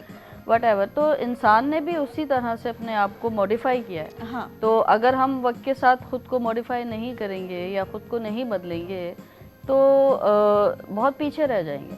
तो हमें वक्त के साथ चलना होता है। और जहाँ तक आप शायरी की बात कर रही हैं, तो शायरी देखें, मैं ड्राइव कर रही होती हूँ हाँ। तो आमद होती है और मैं ड्राइव फिर करते वक्त? ड्राइव करते हुए ज़्यादा वैसे होती है। ज्यादातर लोग कहते हैं जो अकेले बैठे होते हैं अपने घर पे और कहीं ऐसी पुरसुकून जगह बैठे होते हैं तो आमद होती है। लेकिन ड्राइविंग आई शायरी थिंक के कराची में बड़ी हेक्टिक होती है, तो उस टाइम कैसे आमद होती है? उस स्ट्रेस को रिलीज करने के हाँ। लिए शायद एक अंदर का शायर जागता है आहा, और आमद हो जबरदस्त। जाती है। और अच्छा। फिर मैं चूंकि तरन्नुम से पढ़ती हूँ तो गुनगुनाते हुए जो है वो साथ साथ शायरी हो रही होती है और पता ही नहीं चलता, सफर कट जाता है। पता ही नहीं चलता ऐसा ही होगा, ऐसे ही है। अच्छा, क्या यास्मीन यास साहिबा को पता था कि बचपन में कि बड़े होके शायरा बनना है, या ये मेरे अंदर टैलेंट है छुपा हुआ? पता था बचपन में जब स्कूल जाती थी कोई ऐसा लिटरेचर का शौक? हाँ, एक्चुअली घर में जैसे डाइजेस्ट और वो तो बड़ी बहनें पढ़ती थी, भाई पढ़ते थे, तो छुप छुप के ना उनकी जो शायरी की जो वो नोट करते थे वो पढ़ती थी। फिर शौक हुआ कि खुद से ही लिखा जाए, तो स्कूल में जो है वो टीचर्स मुझे बहुत अच्छे मिले, मुझे कॉलेज में टीचर बहुत अच्छे मिले, उन्होंने इतना ज़्यादा अप्रिशिएट किया। फिर मैंने जो है कवालियाँ लिखनी शुरू की, टाइटल देने शुरू किए। तो देन आई रियलाइज़ कि यार मैं तो शायरी हो सकती है। तो और फिर जब दोस्तों ने इतना अप्रिशिएट किया, मतलब मेरी लाइफ में यहाँ तक आने में मेरे असातिज़ा, मेरे घर वाले, मेरे दोस्त मैं उनकी वजह से यहाँ हूँ क्योंकि इतनी हौसला अफजाई की उन्होंने, बुरे शेरों पे भी उन्होंने दाद दी, तो ये बड़ी बात है। मोटिवेशन मिली होगी ना। और हमारे अपने जो है यही करते हैं, ऐसा जो हमसे ही। प्यार करते हैं वो यही करते हैं यही कि करते आपको हैं, आपकी ऐसा गलत ही। बात पे ही मोटिवेट करते हैं ऐसा और ही। अंडर एस्टिमेट नहीं करते, उसके बाद आप निकल जाते हैं आगे बिल्कुल सक्सेस ऐसा की ही। तरफ। अच्छा, कोई जबरदस्त इसी बात पे ना शेयर हो जाए। मैं थोड़ा सा एक हाँ है कि कुछ बुरा सा मुझ में है, कुछ भला सा मुझ में है, एक खला में रहती हूँ, एक खला सा मुझ में है, बावफा सी लगती हूँ, बेवफा सा मुझ में है, बावफा सी लगती हूँ, बेवफा सा मुझ में है बहुत ही अच्छा वो, बस बुरा सा मुझ में है बहुत ही अच्छा वो, बस बुरा सा मुझ में है, और यास की तरह कोई जा बजा सा मुझ में है। तो ये मैं अपना इंट्रोडक्शन मुझ में है, ये मैंने अपना इंट्रोडक्शन करवाया। जबरदस्त। अच्छा, इंट्रोडक्शन के अलावा मैं आपसे पूछना चाहूँ, किन मजमून पे, किस टॉपिक पे आपने शायरी लिखी? देखिए, इस कायनात का वजूद ही मोहब्बत पर है, तो मैंने मोहब्बत पर ही शायरी की मोहब्बत है। पे लिख डाली। ओह मैं मोहब्बत मतलब जीती रोमांटिक हूँ, शायरा। मोहब्बत ओढ़ती हूँ, और मोहब्बत हर वक्त जो है ना वो मोहब्बत मेरे से आसपास मोहब्बत है? रहती है। बहुत। क्यों, किस वजह से? कि इसलिए मोहब्बत कि तो धोखेबाज भी मुझे है, अधूरापन फरेब भी है। लगता है। मोहब्बत अपनी ज़ात से होनी चाहिए, पहली मोहब्बत, तो वो ही आपको और मुकम्मल अगर किसी करती और है। से मोहब्बत हो जाए तो वो होती कैसी? रहनी चाहिए। मेरा ख्याल है कि अच्छी अलामत है कि आप जिंदा हैं। मोहब्बतें होती रहनी चाहिए। मोहब्बतें होती रहेंगी जी। तो आप जिंदा रहेंगे, आप ऐसे ही जिंदा है? रहेंगे, ऐसे ही है। अच्छा, मोहब्बत पे कोई शेर हो जाए फिर? मैंने इस पे जी बिल्कुल आपको जी। गज़ल सुनाती हूँ कि मोहब्बत याद सब कुछ है, अदावत कुछ नहीं होती। मोहब्बत याद सब कुछ है, अदावत कुछ नहीं होती। मेरा दिल मुझसे कहता है, रकाबत कुछ नहीं होती। मेरा दिल मुझसे कहता है, रकाबत कुछ नहीं होती। और अज़ल से ही सफ़र में हूँ, और इतना जान पाई हूँ। अज़ल से ही सफ़र में हूँ, और इतना जान पाई हूँ। मेरा होना हकीकत है, रिवायत कुछ नहीं होती। वाह वाह वाह। और वो पहलू में अगर बैठे तो दिल काफिर ये कहता है। आप रोमांस की बात कर रही थी ना, जी। तो वो पहलू में अगर बैठे तो दिल काफिर ये कहता है, तकल्लुफ क्या, मुरव्वत क्या, इजाज़त कुछ नहीं होती। आहा, वाह वाह। और हमें बाहम जो रखे, झूठ वो अच्छा मेरे हमदम। हमें बाहम जो रखे, झूठ वो अच्छा मेरे हमदम। दिलों को तोड़ने वाली सदाकत कुछ नहीं होती। वाह, आला हो गया दिलों भाई। को तोड़ने वाली सदाकत कुछ नहीं होती। और ये कैसी बात करते हो, भला रूठे हो तुम कैसे। वाह ये कैसी बात करते हो, भला रूठे हो तुम कैसे। मोहब्बत में मोहब्बत की शिकायत कुछ नहीं होती। आहा, वाह वाह। मोहब्बत में मोहब्बत की शिकायत कुछ नहीं होती। बस जी, ये मोहब्बत। जबरदस्त जी, बहुत शुक्रिया। जबरदस्त मूड बना दिया आपने।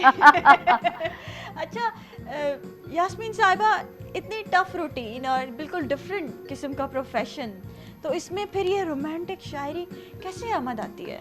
मैंने कहा ना, मेरे अंदर मोहब्बत है, और इतनी मोहब्बत है कि वो ख़त्म ही नहीं होती उम्र के इस हिस्से में भी। हाँ। असल में देखें, बात यह है कि जब आपको तख्लीक करने वाले से, ये दुनिया जिसने तख्लीक की है उससे मोहब्बत हो, और उसकी तख्लीक से मोहब्बत हो, हर तख्लीक से, तो आपको, आपके अंदर मोहब्बत ख़त्म नहीं होती। और मैं बांटती रहती हूँ। मेरे बहुत सारे दोस्त हैं, और सभी इतना चाहते हैं कि मुझे ये नहीं समझ में आती कि मुझे ज़्यादा मोहब्बत किससे है। ऐसे ही ना, आपके पास जो चीज़ है, आप जितना बांटेंगे उसको, वो आपके पास उतनी बढ़ेगी। उतनी बढ़ेगी, ऐसा ही है। अच्छा, मैं ये पूछना चाह रही हूँ कि फैमिली में और फिर फ्रेंड्स में आपकी जो शायरी है और शायरा पर्सनैलिटी को जी जी, कितना सराहा जाता है?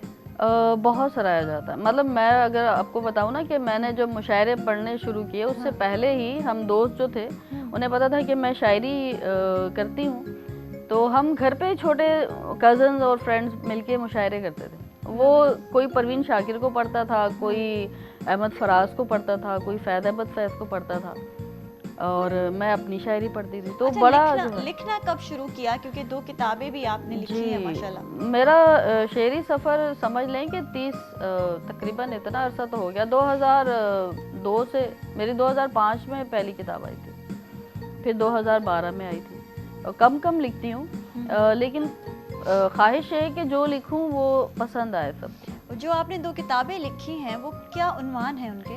एक जो है वो पहली किताब मेरे बेखबर, और दूसरी जो है वो रात गए आँखों से। और अभी मैंने तकरीबन 12 साल बाद मेरे बेखबर का सेकंड एडिशन जो है वो मैंने प्रिंट करवाया, क्योंकि वो बहुत टाइम हो गया था। अब चूँकि शेरी सर्कल भी बढ़ रहा है काफ़ी, और फेसबुक पे काफ़ी फॉलोअर्स हैं, तो वो मुझसे मतलब एक उनकी ख्वाहिश होती है कि अपना कलाम जो है, आपका कलाम हम पढ़ना चाहते हैं। तो फिर मैंने अब किताबें, चूँकि एक आप अगर बात करें तो आउट ऑफ कॉन्टेक्स्ट हम बात कर रहे हैं, लेकिन still there are some people कि वो किताब हाथ में लेके पढ़ने का जो एक मज़ा है वो कुछ लोग अभी कुछ लोग बाकी हैं। हाँ, कुछ लोग बाकी हैं। और जैसे हमारी तो काफ़ी टफ रूटीन होती है, काफ़ी लोगों की है, आपकी भी होगी, लेकिन जब आप किताब उठा के पढ़ने बैठती हैं ना, तो वो एक अलग ही वाइब और अलग ही फील होती है। ऐसा ही है। देखें, हमें ना अपने लिए, क्योंकि जो आपका शौक़ है, जैसे आपको अगर, मुझे रीडिंग का शौक़ है, आपको अगर गेम खेलने का शौक़ है, आपको म्यूज़िक सुनने का शौक़ है, आपको मूवी देखने का शौक़ है, फ़नून लतीफ़ा तो आपकी जो हिस्से जमालियात को बढ़ाते हैं ना, आपके अंदर सुकून पैदा करते हैं। हाँ जी।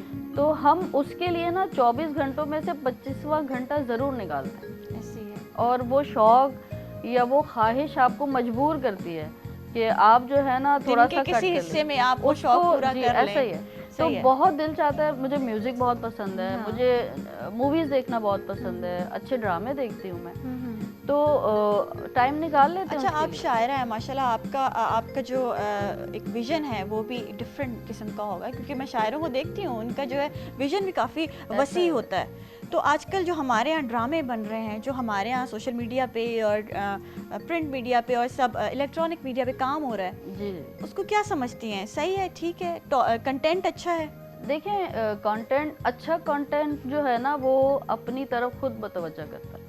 यहाँ पे आपको 10,000 चैनल भी अगर नज़र आ जाएं, और सोशल मीडिया पे सब ने अपने अपने यूट्यूब चैनल्स बनाए हुए हैं, जो अच्छी चीज़ होगी वो आप तक खुद पहुँचेगी, बल्कि आप उस तक खुद पहुँचेंगे। अगर मैं ये कहूँ तो अच्छी बुरी चीज़ें बनेंगी तो उसमें से अच्छी चीज़ निकलेगी ना। अगर हम रिस्ट्रिक्शन लगा दें कि नहीं बस ये क्राइटेरिया है, देखें अदब में, फ़नून में कोई क्राइटेरिया जो है ना, ठीक है, आपकी जो तहज़ीब है या हमारे जो एथिक्स हैं हम उसको बाईपास ना करें, लेकिन करने के लिए बहुत बड़ी ज़मीन है और आप बहुत कुछ कर सकते हैं। बिल्कुल ऐसे। अच्छा यास्मीन मैम, अभी कोई गज़ल हो जाए प्लीज़। हाँ ज़रूर। मैं आपको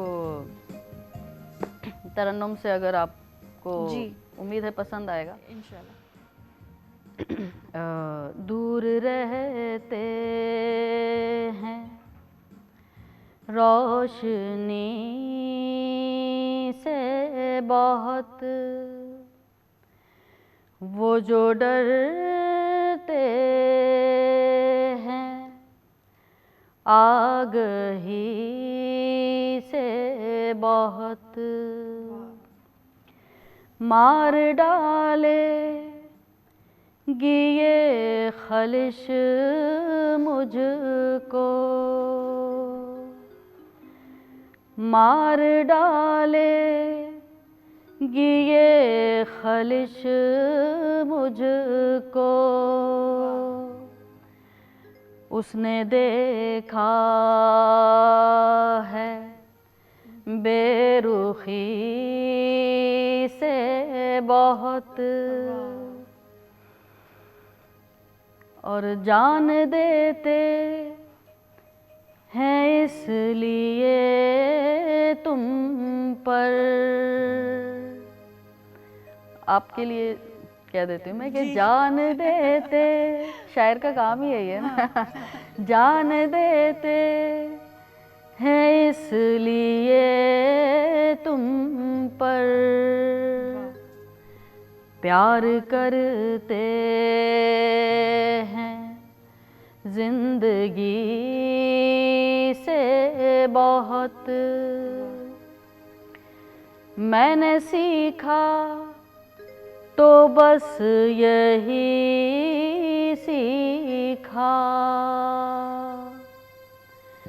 मैंने सीखा, तो बस यही सीखा। सब्र बढ़ता है तिश्नगी से बहुत। वाह वाह, तो बस ये है जी शायरी। जबरदस्त, बहुत आला। बहुत शुक्रिया। अच्छा, आपकी माशाल्लाह आवाज़ भी बहुत खूबसूरत है, क्योंकि कुछ लोग जब वो गज़ल पढ़ते हैं तो फिर उनकी आवाज़ भी बड़ी उसके लिए ना बड़ी वो ना उस किस्म की तरन्नुम वाली आवाज़ और वो नाजुक आवाज़ चाहिए होती है। जी, तो वो मेरी माशाल्लाह थोड़ी आपने- भारी आवाज़ है। लेकिन वो नहीं, मुझे नहीं लगा। गज़ल सुनते वक्त ना वो एक बड़ा सुकून और वो जी। पीसफुल वॉइस है आप आपकी। यकीन करें, मैं तरन्नुम से नहीं पढ़ना चाह रही थी। राग़िब मुरादाबादी अदब का उर्दू शायरी में एक बड़ा नाम है, उनकी अल्लाह उनको जन्नत नसीब करे। उन्होंने मुझे फोर्स किया कि ना आपकी आवाज़ ऐसी है, यास आप तरन्नुम से पढ़ें और आप मुझे सुनाएं तरन्नुम से। पीसफुल वॉइस है आपकी। हाँ, और फिर उसके बाद से मैंने तरन्नुम से पढ़ना शुरू किया और सबने उसको भी बहुत अच्छा, सोशल मीडिया पे वीडियोस अपलोड करती हैं, पोस्ट लगाती हैं? जी, मैंने मुशायरों की और बिल्कुल। शायरी पढ़ती हैं? मेरा यूट्यूब चैनल भी है, फेसबुक पेज भी है, काफ़ी फॉलोअर्स हैं। और इंस्टा भी यूटिलाइज करती हूँ, टिकटॉक भी करती हूँ, सारे प्लेटफॉर्म में कोशिश होती है मेरी। एक्चुअली भाजिया मतलब सोशल मीडिया पे काफी ऐसा ही है। एक्टिव हैं या, यास्मीन साहिबा। ऐसा अच्छा, ही है। बहुत जरूरी है आजकल के जमाने जी, में ना, जो ऐसा आप ही है। कर रहे हैं, कुछ भी आपका शौक है, आपका ऐसा ही प्रोफेशन है, सोशल मीडिया पे आप उसको जरूर पोस्ट करें, वीडियोस।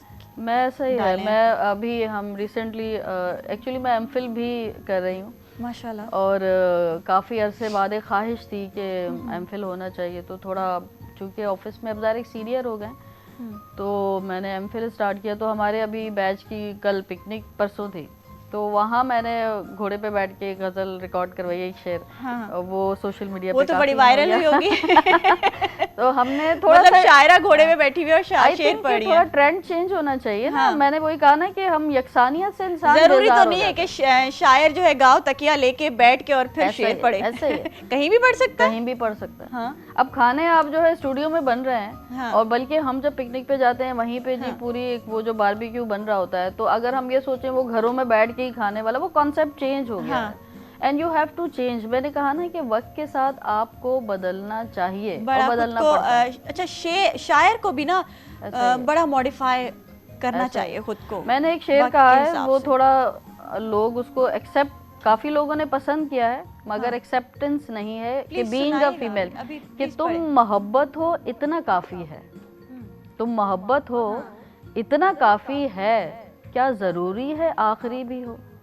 जबरदस्त। तो वाह। बेसिकली हम हमने ये सिनेरियो एक बना लिया, एक सोच बना ली कि हम अपनी जो है ना बाउंड्रीज हमने खुद ही बना दी। महदूद कर लिए। हाँ, तो think out of the box.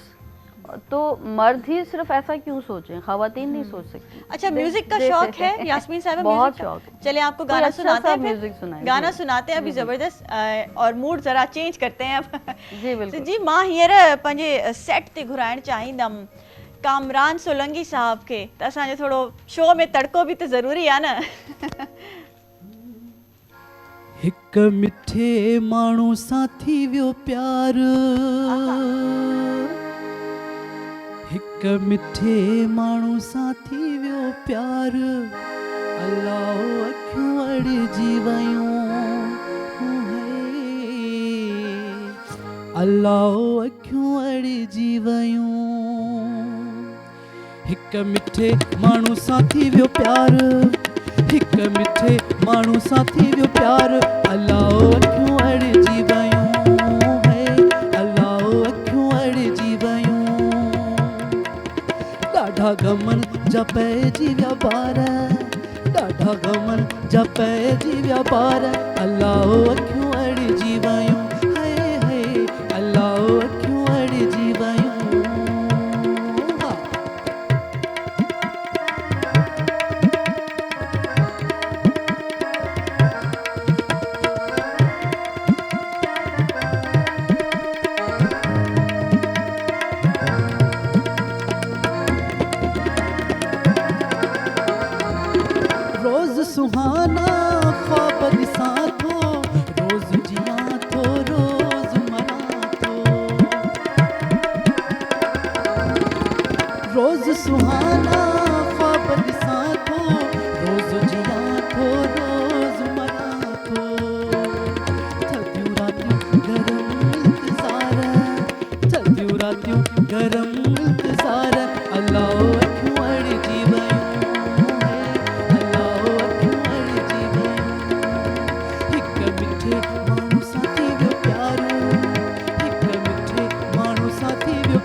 मुस्तक़बिल रोशन ॾेखारे ऊंधायुनि में वियो वावाड़े मुस्तक़बिल रोशन ॾेखारे ऊंधायुनि में वियो वावाड़े लिंग साड़े छॾे थी बहार लिंग साड़े छॾे थी बहार अलाह अखियूं अड़जी वयूं अलाह अखियूं अड़जी वयूं हिक मिठे माण्हू सां थी वियो प्यार हिक मिठे माण्हू सां थी वियो प्यार अलाह अखियूं अड़जी वयूं हे हे अलाह अखियूं अड़जी वयूं हा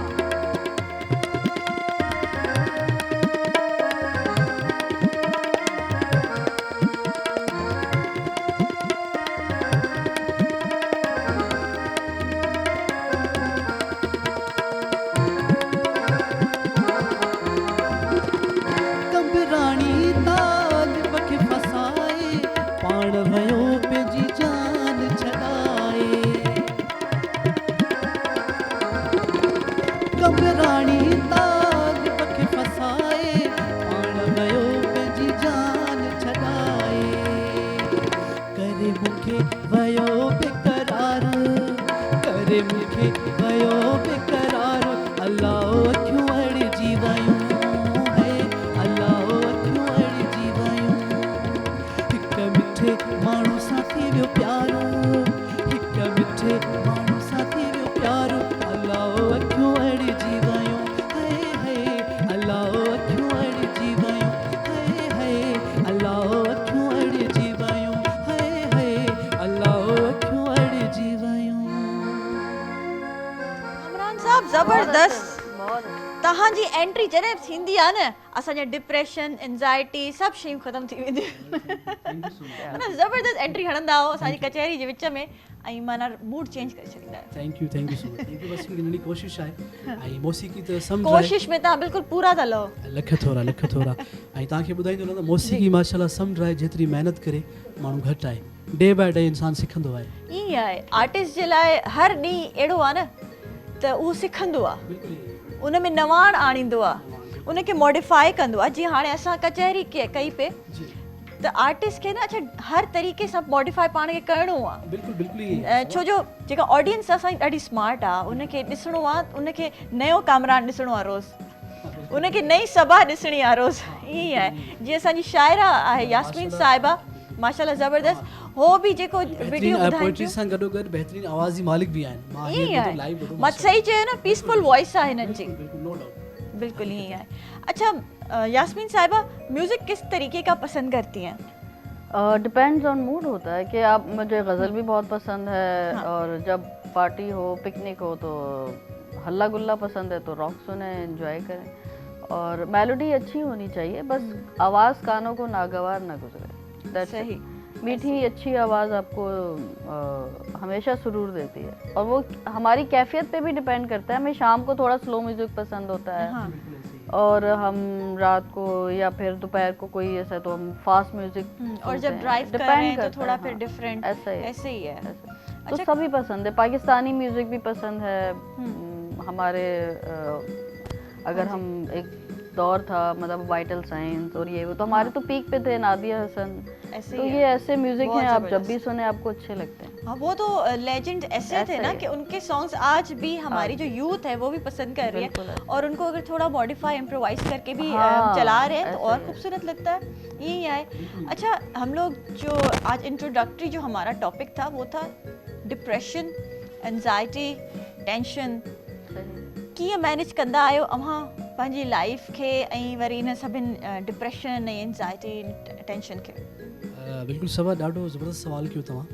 ऐं अॼुकल्ह जी जेका लाइफ आहे उहा बिल्कुलु ॾाढी बिज़ी थी वई आहे छो जो पहिरियां दोस्तनि खे माण्हू टाइम ॾींदो हुयो त हाणे मतिलबु दोस्तनि खे बि माण्हू टाइम नथो ॾेई सघे छो जो कमु इलाही वधी विया आहिनि सोशल मीडिया जो दौरु थी वियो आहे तव्हांखे ख़बर आहे मां सिंगिंग सां गॾु तव्हांखे ख़बर आहे त मां होस्टिंग बि कंदो आहियां अल्हम्दुलिल्लाह त उनखां अलावा मुंहिंजो होस्टिंग जो प्रोग्राम आहे कचहरी विद कामरान ऐं डायरेक्शन सॉन्ग बि कंदो आहियां ऐं फैमिली खे तमामु घटि टाइम ॾींदो आहियां असल में जेकर त कम घणा हूंदा आहिनि फैमिली जी शिकायत ॾाढी हूंदी आहे त तव्हां टाइम घटि पर जेतिरो मुंहिंजो टाइम बचंदो आहे मां कोशिशि कंदो आहियां त उहो टाइम मां पंहिंजी फैमिली खे ॾियां। सही।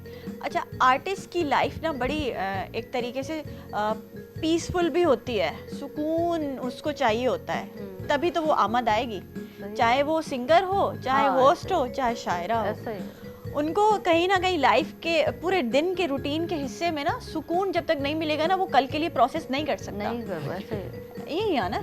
सो शायर को क्या कैसे मतलब आप अपनी वो थॉट्स जो है मेंटेन रखती हैं, उनको नेक्स्ट डे के लिए प्रोसेस करती हैं, क्योंकि काम भी है प्रोफेशनली और फिर आपने जो है लिखना भी है। लिखना भी है। आमद तो मैंने आपसे कहा ना कि कहीं भी हो जाती है, अलबत्ता मेरे लिए जो टाइम है वो सुबह का टाइम है। नॉर्मली लोग जल्दी नहीं उठते, मैं छुट्टी वाले दिन भी वो जो मेरा स्पेशल टाइम अगर आप कहें तो सैटरडे संडे को सुबह जो है 6 बजे से लेके जो है ना 10 बजे तक का टाइम होता है, जिसमें मैं पढ़ती हूँ, लिखती हूँ और अपने आप को एंजॉय करती हूँ। अच्छा। या फिर जब मैं ड्राइव कर रही होती हूँ और कोई ना हो तब वो मेरा एक एंजॉयमेंट का उसी वक्त जो है ना वो अंदर का शायर वो बाहर निकलता है, कोई ना कोई ऐसी तख्लीक होती है कि फिर बाद में वो शुरू। अच्छा, हमारे माशरे में काफ़ी ये भी सुना गया है कि जो औरत बाहर काम कर रही है और यू नो आउटगोइंग है तो वो खाना नहीं बना सकती, वो घर नहीं संभाल सकती, बच्चे नहीं संभाल सकती, तो आप इस पे क्या कहेंगे? नहीं तो घर संभालना, खाना पकाना सिर्फ औरत ही की जिम्मेदारी क्यों है? मेरा तो सवाल ये है। जी सही है। हमारे माशरे में देखिए अलमिया different है ये ना। किसने सेट किया? ये हमने ही सेट किया है ना। वाई चले मैं इस बहस में नहीं पढ़ना चाह रही बिकॉज मुझे याद आ गया। फिर बहुत बात निकलेगी तो कहाँ कहाँ जाएगी ना। जी, लेकिन मेरा थोड़ा सा ये है कि देखिए मुझे खाना पकाना बिल्कुल भी पसंद नहीं है। आई एम सॉरी, मैं सिर्फ चाय बना सकती हूँ और वैसे मैं बनाती बहुत हूँ, तो जो है तो हमें जो है ना वक्त के साथ, मैंने आपसे कहा ना कि सोच अभी ये इस प्लेटफॉर्म पे मेरा ख्याल है बात हुई भी होगी और होनी भी चाहिए कि वक्त के साथ चीज़ें चेंज हुई है ना, तो हमारी सोसाइटी का जहन भी चेंज हो रहा है। अच्छा, कहीं कहीं हमारी सोसाइटी में वही बैकवर्ड मर्द हजरात, वही औरतें, उनकी वही सोच है कि औरत घर संभालेगी, मर्द बाहर काम करेगा, और अगर औरत जो बाहर काम भी कर रही है उसने फिर घर भी संभालना है, बच्चे भी देखिए ना, उसमें औरत ने अपने आप को, फिर मैं ये कहूँगी कि 24 आवर्स भी कम है, शायद वो 25 आवर्स देती है सारे कामों को, बच्चों को, शौहर को नहीं देती तो खुद को टाइम नहीं देती। वो जॉब भी कर रही है, वो घर भी संभाल रही है। अगर if U have any guts तो आप सारी फैसिलिटीज़ प्रोवाइड करें ना, फिर वो क्यों निकलेगी? तो ठीक है, अब अगर वो आप कर भी कुछ नहीं रहे और फिर भी आप जो है ना। अच्छा, आपको क्या लगता है, यहाँ बड़ा एक ज़बरदस्त क्रॉस क्वेश्चन है कि औरत तभी निकलती है जब उसकी ज़रूरियात घर पे पूरी नहीं हो रही होती, तो तभी काम करती है क्योंकि उसको पैसा चाहिए।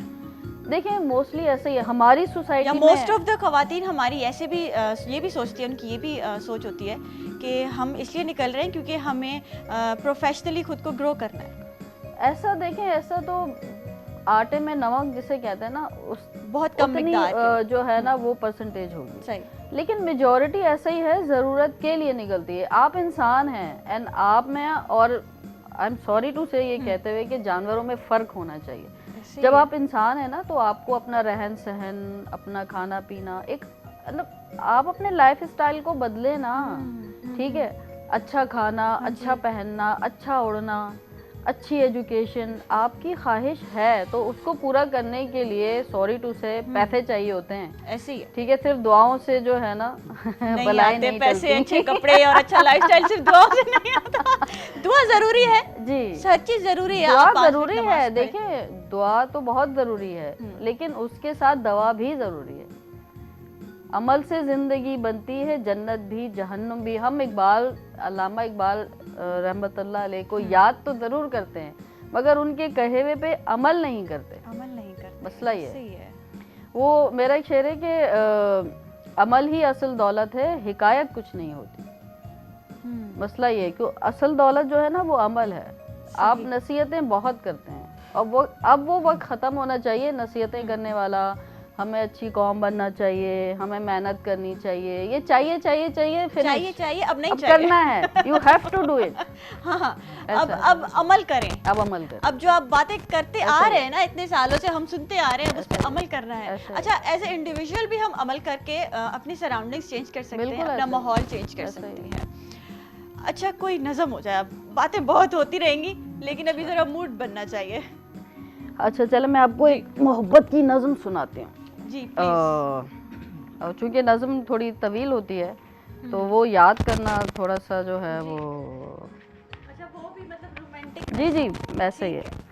इसमें इसका उन्वान है, काश ज़िंदगी अपनी इस तरह गुजर जाती। रास्ते सजे होते, रास्ते सजे होते, प्यार में बसे होते। रास्ते सजे होते, प्यार में बसे होते, और इन पे खुशियों के फूल खिल रहे होते। और इन पे खुशियों के फूल खिल रहे होते, हर कली में चाहत की जिंदगी नमो पाती। काश जिंदगी अपनी इस तरह गुजर जाती। और प्यार का जजीरा हो, प्यार का जजीरा हो, सादगी वतीरा हो, दिल जहां अदावत ने एक भी न चीरा हो। आहा, वाह वाह, क्या बात। प्यार का जजीरा हो, सादगी वतीरा हो, दिल जहां अदावत ने एक भी न चीरा हो, खौफ और मुसीबत की रात ही नहीं आती। ओहो, काश जिंदगी अपनी इस तरह गुजर जाती। जबरदस्त। उम्र भी थमी रहती, ऐसे ही है, उम्र भी थमी रहती, कोई ना कमी रहती, हर किसी की आंखों में फिर भी एक नमी रहती। वाह। उम्र भी थमी रहती, कोई ना कमी रहती, हर किसी की आंखों में फिर भी एक नमी रहती, हंसती रोती आंखों की हर खुशी हमें भाती।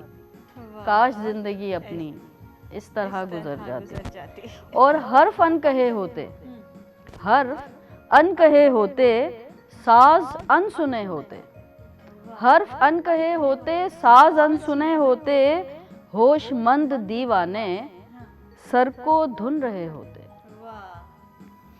ठीक है ना, हर फन कहे होते, साज अनसुने होते, होशमंद दीवाने सर को धुन रहे होते, लफ्ज सोचते रहते, आंख बात कर जाती। लफ्ज सोचते रहते, आंख बात कर जाती। काश जिंदगी अपनी इस तरह गुजर जाती। काश जिंदगी इस तरह गुजर जाती। बहुत नवाज़े।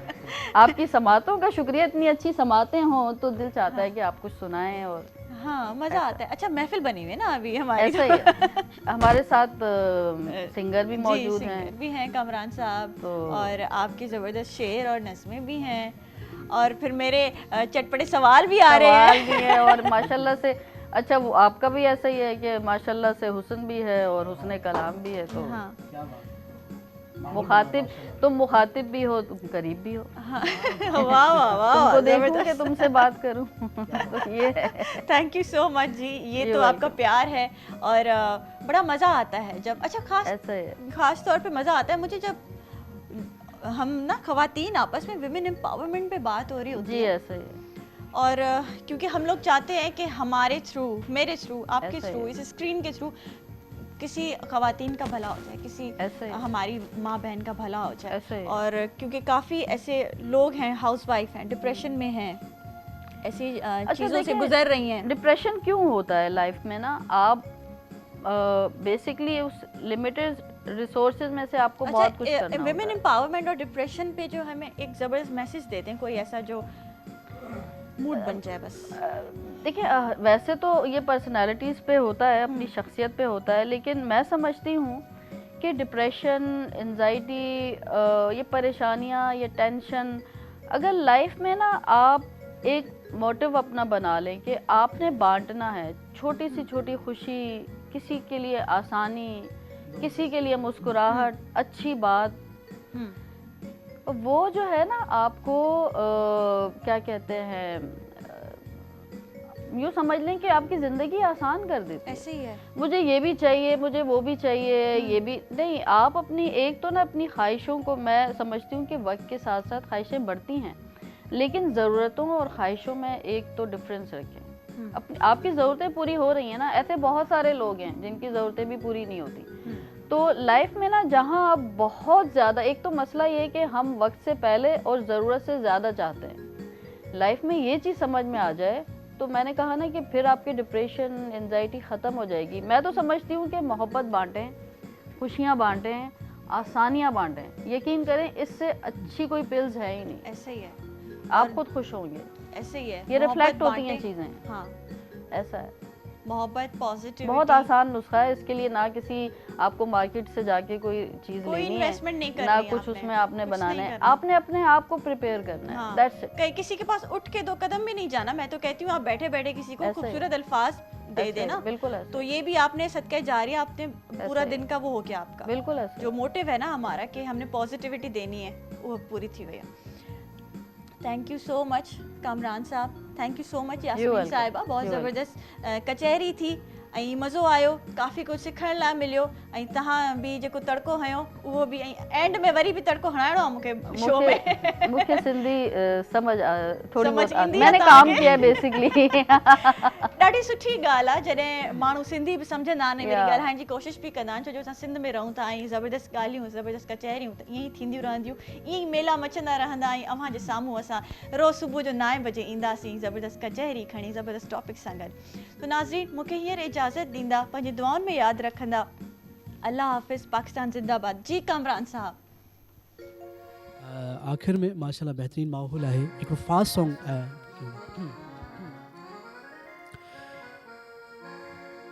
चंद्र जो टुकड़ो लगी थो अॼु त तूं ॼाणे थो मोला, ॼाणे थो मोला। चंद्र जो टुकड़ो लगी थो अॼु त तूं, चंद्र जो टुकड़ो लगी थो अॼु त तूं ॼाणे थो मोला, ॼाणे थो मोला, ॼाणे थो मोला, ॼाणे थो मोला।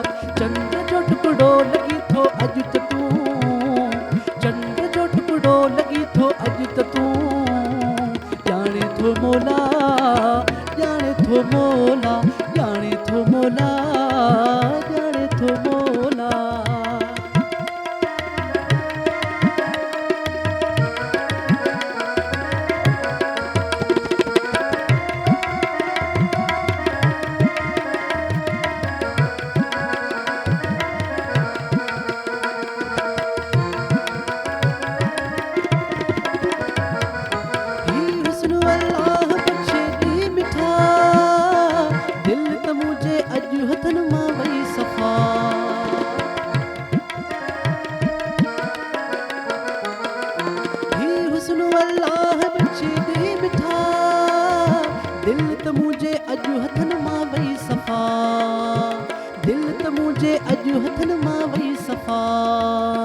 प्यार खां प्यारो लगी थो अॼु त तूं, प्यार खां प्यारो लगी थो अॼु त तूं ॼाणे थो मोला, ॼाणे थो मोला, ॼाणे थो मोला, ॼाणे थो मोला।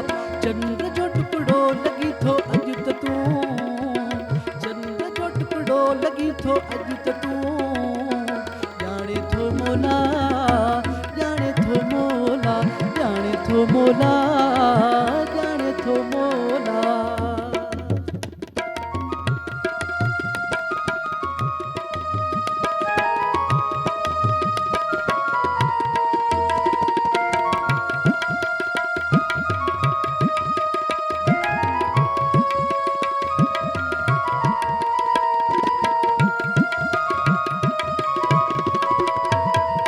तेरे तू पेशानीअ ते सुर में जो लगा, पोए गाड़े रंग जा कपड़ा तू पा।